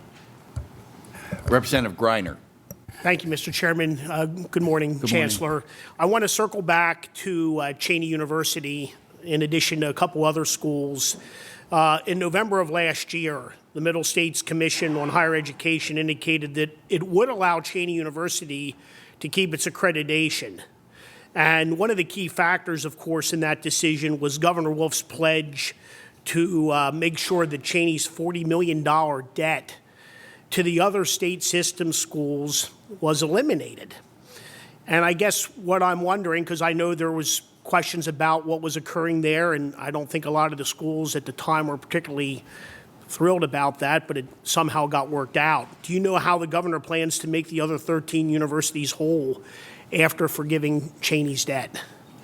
Yes. So let me explain. So imagine the universities had not yet written down the debt, right? So there was nothing to make whole except this was a paper debt that had Cheney failed to repay, had the debt failed to have been repaid by Cheney, a portion of that debt would have been allocated to each of the universities and drawn down from its reserves. From their reserve. Okay. So just to make that clear. So what the governor did was offered $45 million in DGS capital dollars to the university to the system in over 3 years, $15 million a year. Those dollars can be used in a way that will enable us to ensure that the universities, that we're not writing down the debt against. So is it $15 million over what we normally put in the capital budget? It is correct. Our capital budget annually is about $70 million, and this will be $15 million over. So it'll be about $85 million. Correct. That's how that was dealt with. Now let me kind of segue, because on background I've done auditing, and I will say that the pledge only eliminated Cheney's debt, but the budget provides no additional funding for the university other than across the board. But let me just keep on going. Cheney's latest audit, well, latest up to maybe not the most recent one, but I do want to kind of segue because I looked at the other schools too. But it shows it still has a net operating loss. Its position decreased. Its cash and cash equivalents continue to decline. And I think the biggest thing, and being an auditor, it was a going concern opinion. That's like Houston, we have a Correct. problem. And that's a real problem. Correct. And I'm wondering what is being done to help right this ship permanently instead of temporarily bailing it out. And you kind of alluded to some of the partnerships, but I am worried about what happens if we don't get additional funding to Cheney. Yeah. So, and this is, I mean, I can speak about this generally as well as for Cheney, the whole onus behind part of system redesign, which gets to sustainability planning, ensuring that all of our universities are financially sustainable within 5 years, and putting in place the accountabilities which make sure that that happens. I do want to, and I just do want to follow up because that's a good point, because like I said, I reviewed some of the other financial statements, so I don't want to single out just Cheney, because as we've said before, my colleagues, enrollment has dropped at 12 of the 14 universities or the schools over the last 8 years. And let's face it, statewide, I have an article here from KYW. There's different articles that were written about Cheney. They receive a lot of attention. But the reality is, when you look at some of the other schools, they may not have going concern opinions, but oh my goodness, they're treading water. And I just want to know how some of these other schools, and like I said, it's more than just one. How are they going to deal with? How are they going to cope with this? Because I'll be up front, when I looked at a couple schools, and there was another one in particular, I immediately went to the opinion because I thought maybe that one might be a going concern also. Yeah, no, they're serious issues. These problems didn't just develop overnight, which is, again, why I think it's really important to be totally transparent about where we are. The sustainability planning process is a major step forward. The fact that we're doing budgeting now in an aligned way so no one can hide the ball. We know methodologically what we're looking at. But more importantly, we did 3 things over the past year, which I want to call out. One of them is we work collaboratively with our collective bargaining units to develop mostly 4-year agreements, which are fiscally responsible as well as fair. That's a big deal. The second is we have introduced an enhanced sick leave payout for faculty, which encourages retirement. I'm pleased to say we hit our target just over the weekend or on Friday, so that will be moving forward and substantially help us in reducing our headcount and aligning our costs with our revenues. Having gone through the sustainability process, I have issued a directive to our presidents to do a number of things, to really execute against what it means to share, to be a system, to curtail the use of temporary faculty using permanent where possible across the system, to consolidate existing roles, even at the executive level, including across the system, to hire only essential positions, giving consideration in doing so to faculty and staff at other universities who might be at risk, and to eliminate or consolidate low-enrolled programs, including working across the system.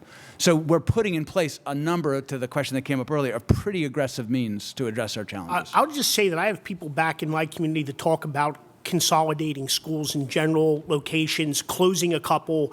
That comes up. I'm talking about people out in Lancaster County. People come to me and say, hey, we got an issue here. Is there a way to save costs? Look, it's a complex issue. There's a lot of people working on this. I want to thank you. But you and I talked about this, about the possible closing of schools. And, I'm just saying to the rank and file people out there, they're thinking, boy, business would do it. So anyway, but thank you for your time. And thank you, Mr. Chairman. Thank you. I also want to recognize that we've been joined by the Speaker of the House, Mike Tersey. Mr. Speaker, welcome. Our next questioner is Representative Comita. Thank you, Mr. Chairman. Good morning, Chancellor. I bring you greetings from 2 of your PASHE schools in my district, Cheney and Westchester University. And I want to thank you for the ways that you've worked, certainly with President Walton of Cheney and many of us who are hoping to chart a successful path for Cheney's future. And the public-private partnership is exciting, and our chambers are involved, and so we're hitting on all cylinders there. I want to thank you for that. Also want to mention, in talking with faculty and administration at both Cheney and Westchester, how pleased everyone is that you are moving things in a positive direction regarding faculty staffing, as you were describing. So in my district, I have the very successful school, and I have the struggling school. And so could you just talk a little bit more about how you are making sure that we protect our very successful schools like Westchester? I'm class of 74, by the way, proud Golden Ram. As we also work to stabilize the struggling schools. You've talked a little bit more about that. Do you see a path to stability that will not require some retrenchment of our permanent faculty? So a couple questions there. Let me see if I can break them out. So first, I'm glad you're hearing good things from our faculty and staff. I want to commend Dr. Mash, who's head of APSCUF, for his partnership in helping with that. So that's a result of a collective effort. Second, I think the best protection that we can afford a financially stronger university is to ensure that the others are financially stable, because we're basically a single bank account, and weakness anywhere in the system drags everywhere in the system. And I think leadership at all of our universities recognize this. In fact, I had a retreat with our presidents in early February, which moments of the conversation gave me goosebumps because of the recognition that we have to work together to help all of us, which is not something you expect to see in a leadership team at a system which has been universities have been largely independent and competing with each other for 120 plus years. So it was pretty powerful, and commend my presidents for that. So I think that's the most important thing. Look, I think that if we are able to work effectively together across our universities to share in the way I hope ultimately we'll begin to share more with the community colleges, to recognize that we can't all simply command our own programs because we will cannibalize each other, to think holistically about programming so that it is in the interest of the state, not necessarily just our universities in our region, that we can not only ensure, great benefit for those that are financially strong, but for the state of Pennsylvania as a whole. It's a powerful vision. I'll be the first to tell you it is tough as heck to execute against because culturally and systemically and infrastructurally, we're just not wired to do it. But it's our path. And it's a powerful path. And frankly, given the workforce needs of the state, I'm struggling to think of another one that would serve us and the state in the same way. I agree with you. I mean, you talked about goosebumps. It is an exciting time, and what we're seeing, I mean, whether it's with PASHE or in other challenging areas, that people are seeing that, people who don't usually talk with each other, work with each other, sometimes work against each other in order to preserve and protect our collective future, in this case, PASHE's and our students' future success. We have to work together, and we have to compromise and so on. So I'm excited to see, and I thank you for your leadership on that. I know that is something that needs to be nurtured. Can you talk also a little bit about the how we're working to attract some of those students who are going to those online? I mean, there's incentives for students to go to the Southern New Hampshire or whatever it is. We want them to be right here in Pennsylvania. Can you just, again, underscore what you're doing there? Because that's real, we need those students right here. Yeah, no, I think we need to aggressively ramp up our undergraduate. In fact, our Chief Academic Officer, Donna Wilson, is meeting with the universities and looking at those that are already offering undergraduate online programs and trying to ramp those up. It's unconscionable, and to me. I mean, it's unconscionable to export them, but it's unconscionable, to actually actively export them. It's unconscionable to me to not serve them. And our price point at tuition, it's tuition only if it's online, our price point is at or below all but one of the 5 big providers. I think I'm right in saying that. So and we also know that students who do an online program will always prefer and typically attend a program which is within 75 or 100 miles of their house. So we're leaving it on the table. And this is, to me, goes back to partnership. We need a partnership with the General Assembly, obviously, because of our funding needs. But our part of that partnership is to get out of our own way and go after these opportunities aggressively, thoughtfully, analytically, and accountably. But we have got to go. We have got to continue to evolve our practice so it meets the needs of our students. Thank you again for your leadership. Representative James. Thank you, Mr. Chairman. Welcome, Chancellor Greenstein. Pleasure to be here. Thank you for your commentary today. In a moment, I'm going to ask a question or two about the faculty labor contract, which we got into last year, but not very deeply. But before I go there, I'd like to ask one more question about a 3-bill package that Representative Kim mentioned. How would you characterize the genesis of the 3 bills? Did you have a lot of input into it, or who developed them, please? I would like to think I had a lot of input into it, but we socialized. We worked extensively with all of our key constituencies, board members, councils of trustees, presidents, naturally, staff and faculty groups, naturally, members of the General Assembly. And we basically took Act 188, which was written in 1983. Imagine what's happened since 1983, this thing called the internet, and a bunch of other stuff has happened, and basically looked at Act 188 and said, look, of all these, given our deep knowledge of where we are and what we need to accomplish, let's look at Act 188 and ask ourselves seriously, what is holding us back? Are there things statutorily, put it that way, that are holding us back from accomplishing what we need to accomplish? And those bills basically, and we went through that exercise with all those constituency groups gathering input, and those bills really reflect that process.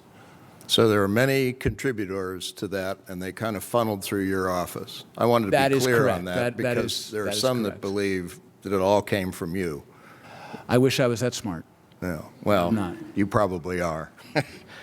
Last year, as I mentioned, a question was asked, I think maybe it was even me that asked about the faculty labor contract at that point, and you deferred because you were brand new at that point.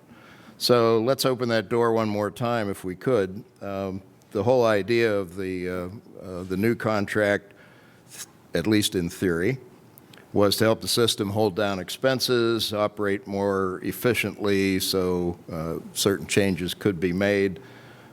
What can you say about the new contract at this point? Are we making progress? So the contract was completed. We signed it in October, but it was completed sort of August-ish, September-ish. Yeah, it was. We introduced a new process to negotiate it, which was a collective problem-solving approach. So it wasn't positional bargaining. People get in the room together and work together to figure out what their issues are and how to address them. Probably one of the most rewarding experiences of my life, to be perfectly honest. Opportunity to be transparent, collaborative in a whole different way. The net result is that the total incremental cost of the contract over the next 4 years, comparing apples to apples, will be about half what the last 4-year contract was. I think it was both fiscally responsible and fair. Both in terms of, I think we touched or amended more than half of the articles in the contract, which was unheard of, and it just reflects the collaborative nature of the group. It was a sort of a pent-up desire to address issues over time that had never been addressed because relations had been, I think, quite challenging, I'm told. But finding this kind of new collaborative approach has enabled us to really spend a lot of time improving, all sorts of aspects, which will give us a lot of help, frankly, and collaborative work with our faculty in the tough times over the next couple of years. Your response is excellent. Very encouraging. Appreciate it. Very encouraged, yeah. I have to ask a cost question. Yeah. As you look forward over the next 12 or 24 months. Yeah. About how much will that add to your overall cost to run the system? $22 million. Okay, thank you. 22.9. If the appropriation doesn't... I'm sorry, over 4 years. That's close enough. That's 4 years. Oh, 4 years. That's even better. If your appropriation doesn't cover all the salary expenses, will that, do you anticipate that would increase tuition? These guys want to know that. Yeah, no, I understand that. Look, I think given where we are, affordability, look, our historic market has been the low and middle income students that this state needs us to educate to fill that gap. We've got to stay in that market. Mm-hmm. We belong in that market. We're good in that market. These kids need us in that market. And we have to do everything we can to stay there. So you're asking me, I think affordability has got to be our number one priority. This sustainability planning allows us to manage our costs to our new enrollment levels, which will have a direct benefit for our ability to not continue to put the price onto the shoulders of our students. Okay, so it sounds like you're getting very close to matching expenses with revenues. We have a ways to go, but in the next 4 to 5 years, I will be here and I will tell you that every one of our universities is financially stable. They will look different, some of them, but they will be stable. And they will be delivering the 21st century higher education that our state needs them to deliver. Okay, thank you very much for your responses. Thank you, Mr. Chairman. If I could make one comment, I would encourage all our members to take a hard look at that 3-bill package and vote yes when you get the opportunity. Thank you. Thank you. I don't know if we informed the students that we're going to do a pop quiz after this so that they see how much they learned from the chancellor today. Spoiled my surprise, Mr. Chairman. I'm sorry about that, Dwayne. Next questioner is Representative McCarter. Thank you very much, Mr. Chairman. Again, thank you very much for being here today, Chancellor. And I want to go back to a little bit of a conversation I know we've had in the past, and a concern that I have, and it's an ongoing one, dealing with the grounding of all students in basic liberal arts. And as we look at the package that we're looking at of different bills, and also looking at the new design plan that we want to do implementation, again, what are the guarantees that you can give to make sure that all students, in this great changing time of obviously technological change that we're going through, and talking about STEM education and all of the changes that are happening, that we can still make sure that all the students who come through our state universities still have a good grounding in the liberal arts? So a couple things. One of them is, our universities historically have been a general education-based place that actually provide also a technical layer so that students can launch their careers. That's a real strength in today's economy, who knew? So that's important. I think the system redesign strategy that we're pursuing gives us a wider range of options that we had before to ensure full breadth of educational programming in the liberal arts. We don't need to sustain Celtic poetry, my favorite, at every university to make sure that Celtic poetry is available somewhere in the system. And you can slot in for Celtic poetry any number of different... But would that be only as an elective, or would that be something that, is there a basic grounding that still would need to be that every student would have to take a certain number of liberal arts courses? So I think if we're talking about the degree program, I don't see our degree program. I don't see our faculty curriculum committee doing anything anytime soon to abolish the general education, unless my colleagues want to chime in and tell me differently. Okay. Well, I'm getting a look which suggests no. That's good to hear.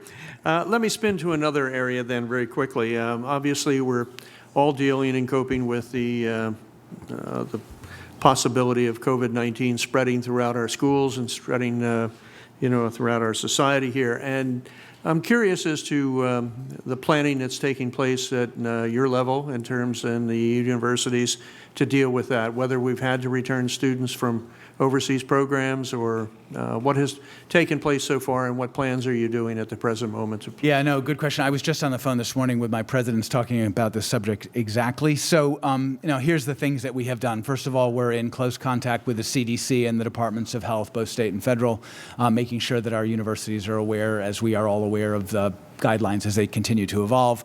We've pulled our business continuity plans off the shelf and refreshed them where they needed to be refreshed to deal with pandemic or potentially pandemic events. So that's in progress.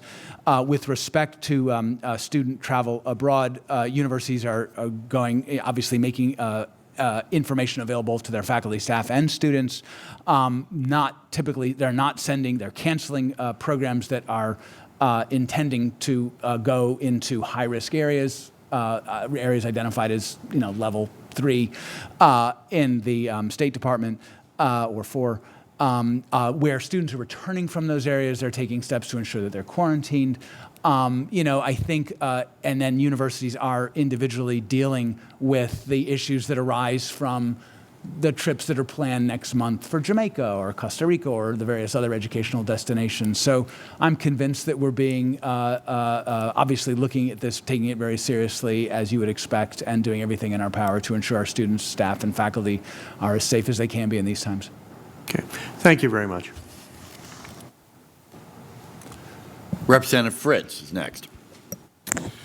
Thank you there, Mr. Chairman, and thank you, Chancellor, for being with us today. Chancellor, I understand the state system is moving away from a uniform tuition price for PA residents attending one of our PASHE schools and allowing universities, rather, to make the case for more individualized pricing. And I get why that would occur. There's supply and demand principles, there's different operational cost variables, there's different overhead variables. So my question is, who at any given school sets the rate? And in particular, my curiosity is it just the bean counters, or there's a more diverse panel that looks at broader criteria? So our policy still gives the board the authority to approve a tuition.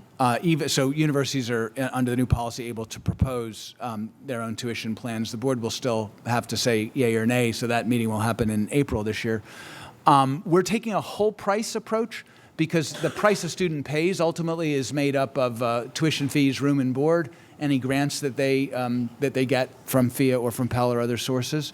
And so our objective is to ensure that, that students are able to be protected from price increases that exceed the rate of inflation, but taking account of all of those price components, if that makes sense. So when the board looks at a tuition proposal, tuition makes up less than half of the total price a student pays. They will be asking questions of the university about their university-based fees, et cetera, to ensure we stay within those parameters.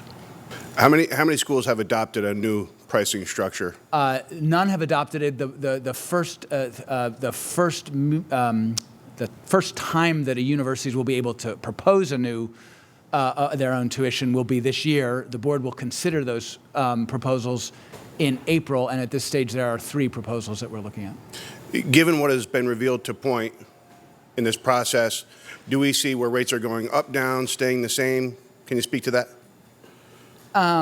So again, I think universities are taking a whole price approach and trying to contain the cost to students, but there are a lot of levers that a university and the system can pull, which aren't just tuition. Again, and there's some literature in the book which is worth looking at. Tuition makes up less than half the cost a student pays. Room and board is significantly, is the larger, by far the larger part. And so universities can do a lot to actually lower room and board costs. So again, I think it's important to take that whole pricing approach. Well, I believe that you and I's focus is the same, but really what I'm trying to shine a light on, especially for our college students in attendance here today, is you shared the axiom, the more you learn, the more you earn. Yeah. And it's spot on. Yep. But the flip side of that coin is debt is disabling and oftentimes downright paralyzing. Yep. And I just need to make sure that we have our low and middle income folks that are going to be able to be empowered through higher education, and they're not being left behind. Yeah, absolutely. So that's what I'm trying to impart here today, and I hope that we can all have that same focus. No, and again, it gets back to affordability, at least in my view, and I said this at the Higher Education Funding Commission. It is the biggest barrier, not just for our students, but to the economic health and well-being of the state. I mean, I know all the numbers are pretty dramatic, but it is a pretty dramatic problem, and it is a problem that we need to solve in partnership. We have our part to do, and we hope the General Assembly can work with us in its support. Thank you, Mr. Chancellor. Thank you for your testimony and your dialogue. Thank you, Mr. Chairman. Representative Flynn. Thank you, Mr. Chairman. Chancellor, good afternoon over here. Thank you. Chancellor, I wanted to focus my question on one of our most important callings in, I would say, in Pennsylvania, our teachers. You know, Pennsylvania's PASHE system has historically been labeled nationwide as above average in teaching curriculum. Throughout the years, our teachers have been poached by neighboring states, and our ranks in Pennsylvania have always been full. This year, there's been a 66% decrease in students focusing their studies on education and a pathway to becoming a teacher. 66%. What is the PASHE system doing to combat this, and how will this affect our system? So, just to add on to the challenge, my understanding is that the state will require 2% net new teachers by 2025. So rather than educating less, we have to educate more in order to meet the state's workforce development need in that sector. This is an affordability issue. This is a great example of everything we've been talking about. You know, students choose wisely about, you know, they're paying a significant price for their education, and they want to understand what the return on investment is at the other end of that education. And with certain critical professions, social work is certainly one, teaching is another, their earnings, I mean, with teaching, they still justify the investment, but they're getting close to the point where they don't. With social work, not so much.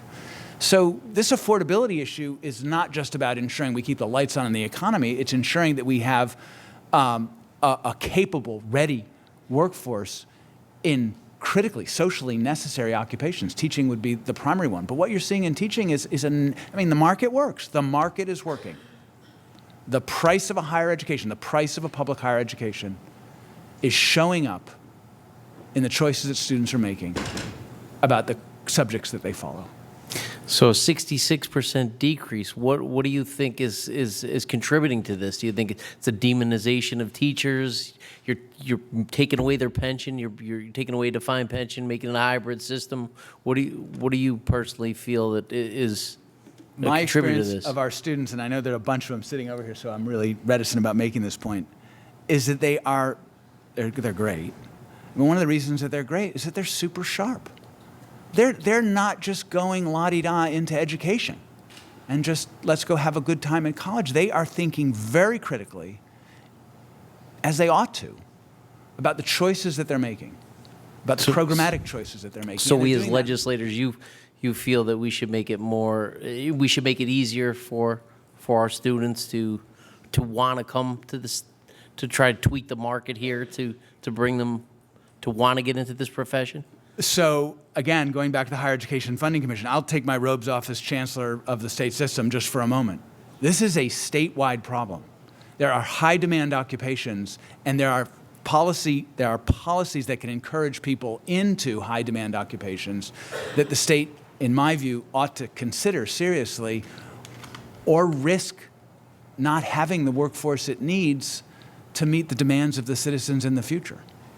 Thank you, Chancellor. Thank you. Representative Grove. Thank you, Mr. Chairman. Happy birthday. Good to see you, Mr. Chancellor. Students, welcome. Yesterday we had FIA. I discussed the current lawsuit, whistleblower lawsuit pending with Cheney. PASHE is named, so you're not able to discuss the specifics of the case, so I'm not going to have you do that. One of the lines in there did say that one of the whistleblowers did approach the board prior to being fired as a whistleblower. Pennsylvania state law obviously has a robust whistle protection law.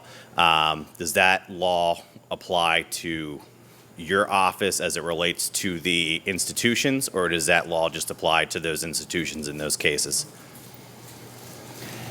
The answer is I can't answer that question definitively. Mm-hmm. And since it's a legal issue, I'd rather not get it wrong. Okay. There were two other, the article I read, there were two other issues that were brought up. Number one, the board just recently wiped out Cheney's debt of $40 million. With that, I understand there's a promise from the governor's office to buy off the other universities who footed that bill to do capital projects, correct? There's some technicality, but generally correct. Okay. Cheney University has been on the federal watch list. I believe they're federal financial monitoring 2. And I don't know if 2 is the lowest or middle or what. But there is a reality that they may have to pay back the federal government $29 million. Yeah, go ahead. Potentially. Has there been a determination on that? There has. So there's two things going on. One of them is that Cheney is on heightened cash management 2, which is the elevated level. Under heightened cash management 2, they need to apply for federal funds, student federal aid dollars, retrospectively. Typically, those dollars flow when students arrive on campus. Cheney has to apply for them retrospectively, so that's HCM 2. The debt to the Department of Education is different. That results from a self-report that Cheney did in 2016 or 17 about potential misallocation of federal dollars. That report was fully investigated by the U.S. Department of Education, which has settled. Actually, this last week we finally, I think, got the settlement letter. Has settled with Cheney for $14.3 million to be paid back by Cheney to the U.S. Department of Education. A plan is in place. You know, that repayment is scheduled over a period of years. A plan is in place, has been agreed to by both parties. I don't have the details in my head. Okay. Could you get that financial plan over to us? Yes, of course I can. Finally, what worries me is financial malfeasance. Now, you brought up several cases that you're looking for more accountability, particularly on your financial internal control system. Can you describe some of those internal controls you're putting into place to ensure that state tax dollars are not being misused or misspent or misappropriated into places they are not? Yeah. So, I mean, I think the cornerstone to this, of this, to me, is the sustainability policy, where we have identified a handful of measures that we're going to watch hawkishly. year on year. And it's not just the chancellor's office and the board. The presidents, for the reasons we discussed earlier about, it's a single bank account, we all have an interest in getting this right, are in effect working with us and watching each other, which is a good thing. The second is, we hold our university leadership accountable for developing, multi-year goals and then delivering against those goals. And the executive performance review protocol or procedure or whatever was revised last year to account for that, so that every year I have a conversation with the president about what are the goals, and those goals align to the ones that they put in their sustainability policies or their multi-year plans. And then every year we can have a conversation with their trustees about how we're doing. And it's not about gotcha. It's not a game of gotcha. It's to enable us to put in place the supports we need to put in place so that things like the kinds of issues that have occurred in the past don't happen again. I have said publicly, can bad decisions still be taken? Yes, but they can no longer be taken invisibly. That is excellent. I appreciate that. And students, if you want to know anything about government, finance and follow the money. It is the bread and butter of everything we do. Budgets are the largest policy document we do, and if you don't know where the money's going, you are failing not only the taxpayers, but moving forward as a society. Thank you, Chancellor. I agree with the gentleman. Yeah, thank you. Representative Dunbar. Thank you, Mr. Chairman. Good afternoon, Chancellor. Aye. We all deal with limited resources. You have to deal with limited resources. We have to deal with limited resources as well. We love to fund everything we could possibly have on our wish list, but we know it's not possible. We're looking at two different type proposals for the PASHE system, one being the Nellie Bly Scholarship and the other being the system redesign investment. Not saying we can't do both, not saying it's one or the other, not saying we can do any of them at all.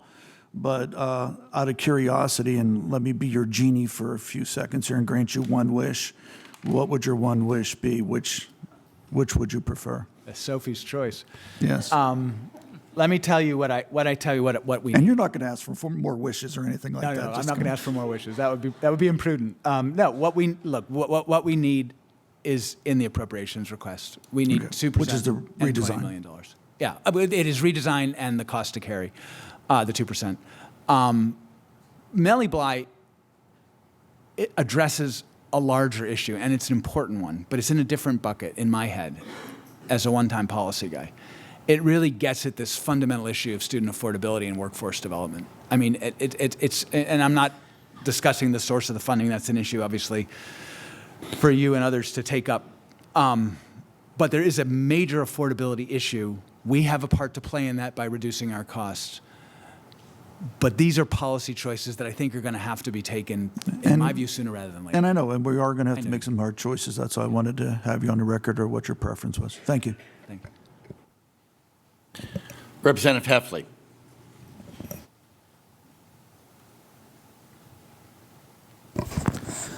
Thank you. Just a couple of quick questions. Obviously, we're all aware of the staggering cost of higher education and the debt that our younger generation is acquiring and obtaining that higher education. Funds are limited. I mean, everybody that comes in here, PennDOT, and any group that comes in here is looking for more money, more resources. With that said, there are limited resources, and the tax base can only support so much. Some people say make everything free. Well, we have free public education, yet I hear nonstop from my property owners about how not free it is. So with that, looking for cost savings, and I mentioned this a little bit yesterday when talking with PASHE, the community college program, dual enrollment programs with high school and community colleges. Any student that really wants to pursue a college education should participate and take part in that program. And there's no reason why any student graduating high school can't already have an associate's degree at the same time they obtain their high school diploma. Correct. That there cuts off 2 years and significantly reduces college debt. That is something we really should be promoting. Absolutely. With that said, many community colleges also have dual enrollment programs with some of the state universities and some of the non-preferred universities. So my question is two-part. How can we better use online education through community colleges, where the students take classes at the community college as they pursue their bachelor's degree? Yeah. I've heard talk about how many students are going out of state for online education. And at the same time, how can we Also, if you could, in a two-part, and I'll ask one two-part question. How can we better, get agreements between community colleges and our state system for dual enrollment? Yeah. Also, with students that attend a state university for their first 2 years of education, what is a percentage of students that drop out before they obtain their 2 years?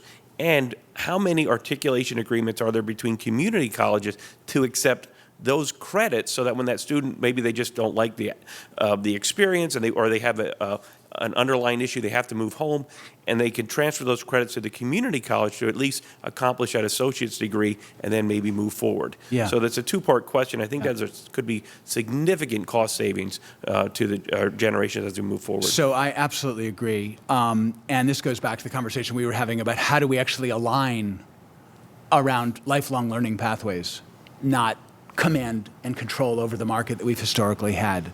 And there are ample opportunities to do that with high school, community colleges, and four-year universities, not just in the Pennsylvania state system. On credit transfer, there's been a lot of emotion and not so much data around this problem, so let me throw some out to us. So first of all, we have something like 400 program-to-program alignment agreements with the community colleges, 300 or 400. They're very specific. You want a degree in business or finance, and you want it at Clarion. I hope Clarion does business and finance. But for the purposes of this, it will have agreements with community colleges in its region and elsewhere across the state. Of the credits that get transferred to one of our schools, 93% are accepted. That's up from 88% a few years ago. That's really high, right? Community college students graduate at a higher rate than our native freshmen. They're tried and tested. They're good. They're good students. They typically take maybe one or two courses more than our native freshmen. That might have to do with choices that they made at college that don't align, or changes in the degree pathway. But there's a very strong record. Several of our universities are actually taking a larger share of community colleges than you would expect given community college enrollment, so that's also good. So there's a lot that we can build on, but I think we're going to have to figure out collectively with our schools and community colleges whether we're competing with each other in a very tough market or whether we're actually going to work together to serve the state. And obviously the state system is very open to that conversation. Yeah, I would very much encourage a partnership. So how many schools do not have articulation agreements with community colleges for students that may go to a state school first and then go back to a community college? That is a great question, which I cannot answer. So I can't talk. I don't know. You're talking about the reverse flow, and that's a great question. I will get you. If the answer is available, I will get it for you. Yeah, and if we find that answer, and it's something that needs to be improved upon, I think that's crucial, because at the end of the day, all these dollars we spend, isn't to support a system. Correct. It's to encourage to get the best value in education for our young folks. So thank you. Yeah. No, it's a great question. Thank you. Our next questioner is the chairman of the House Education Committee, Representative Kurt Sonny. Thank you, Mr. Chairman. Chancellor, good to see you. Good to see you. I'm not going to prolong this for you. I'm probably the only one standing between you and the door. So, but you talked, as I listened to you this morning, you talked about reskill, upskills, career relevant. We've had some discussions about the effect on community colleges. You've talked about talking with the communities in which your universities exist, talking with employers on what their needs are, and career relevant. And so, what are you hearing? I mean, are what you're hearing feeding the same tried and true system? We need 4-year degrees. We need 4-year degrees. We need higher education. Higher education has typically always been a 4-year degree or more. We absolutely know that there are certain professions out there today that absolutely require a very high degree of education. But there are many, many, many employment opportunities out there, that don't require a 4-year education. They probably don't even require a 2-year degree. Right. And how critical do you think it is in moving in that direction of associate degree and or certificate degree programs within the system? Yeah. for the viability of the system in the future? So, so I hear both. We need everything. And I hear it from employers. And again, I'm going to go back to my testimony to the Higher Education Funding Commission. The problem with education is that the pathways are unclear, that the market is vast. It includes community colleges. It includes four-year colleges. It includes professional schools. It includes licensure, credentials. It includes micro-credentials and badging opportunities and employer training programs. And for the student who wants to define a pathway and then alter it along the way, it's chaotic. And the question for educators and education policymakers is how to instill some predictability and regularity into that chaotic marketplace. How do we align better, not just with 2 years and 4 years, but how do we align better with 2 years and 4 years and commercial providers offering credentialing and licensure and badges for the student? It forces us to break out of the mindset where we have different sectors in different places with peculiar little doorways between them, and that we instead work with employers and employer associations to define their full range of needs and then to develop the pathways that allow students to pursue the educational journey that meet those needs. It's a very different approach, but I'm confident that we But it's really an approach of more offerings instead of very specific degree offerings. Correct. Absolutely correct. It is true. So you really look to in the future to just, really expand those offerings.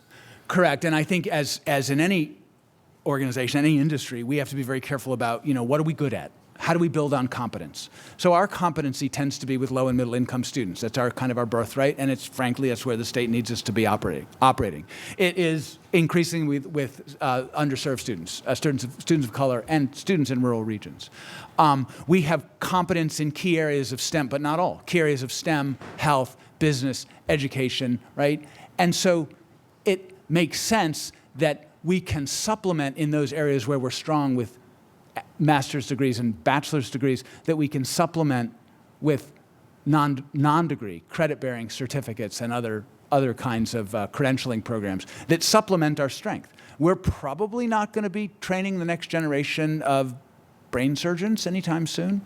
And there are other areas where we're going to be, not operating. But so our choice is how do we build on core competence, work collaboratively with other education providers, high schools, 2 years in particular in the public sector, and able to fit into those pathways which a student sees developing over a lifetime. Which ties in with lifetime learning. It's critical to lifelong learning. The average estimate is that the student graduating today, cover your ears, folks, will change jobs 8 to 10 times by age 40. And there again is where these certificate programs come into play. Absolutely correct? Critical. And let's just talk just real quick and briefly about the underserved population. Obviously the entire higher ed system has always been pulling for those exact same students. The real untapped pool of those potential students is that underserved population.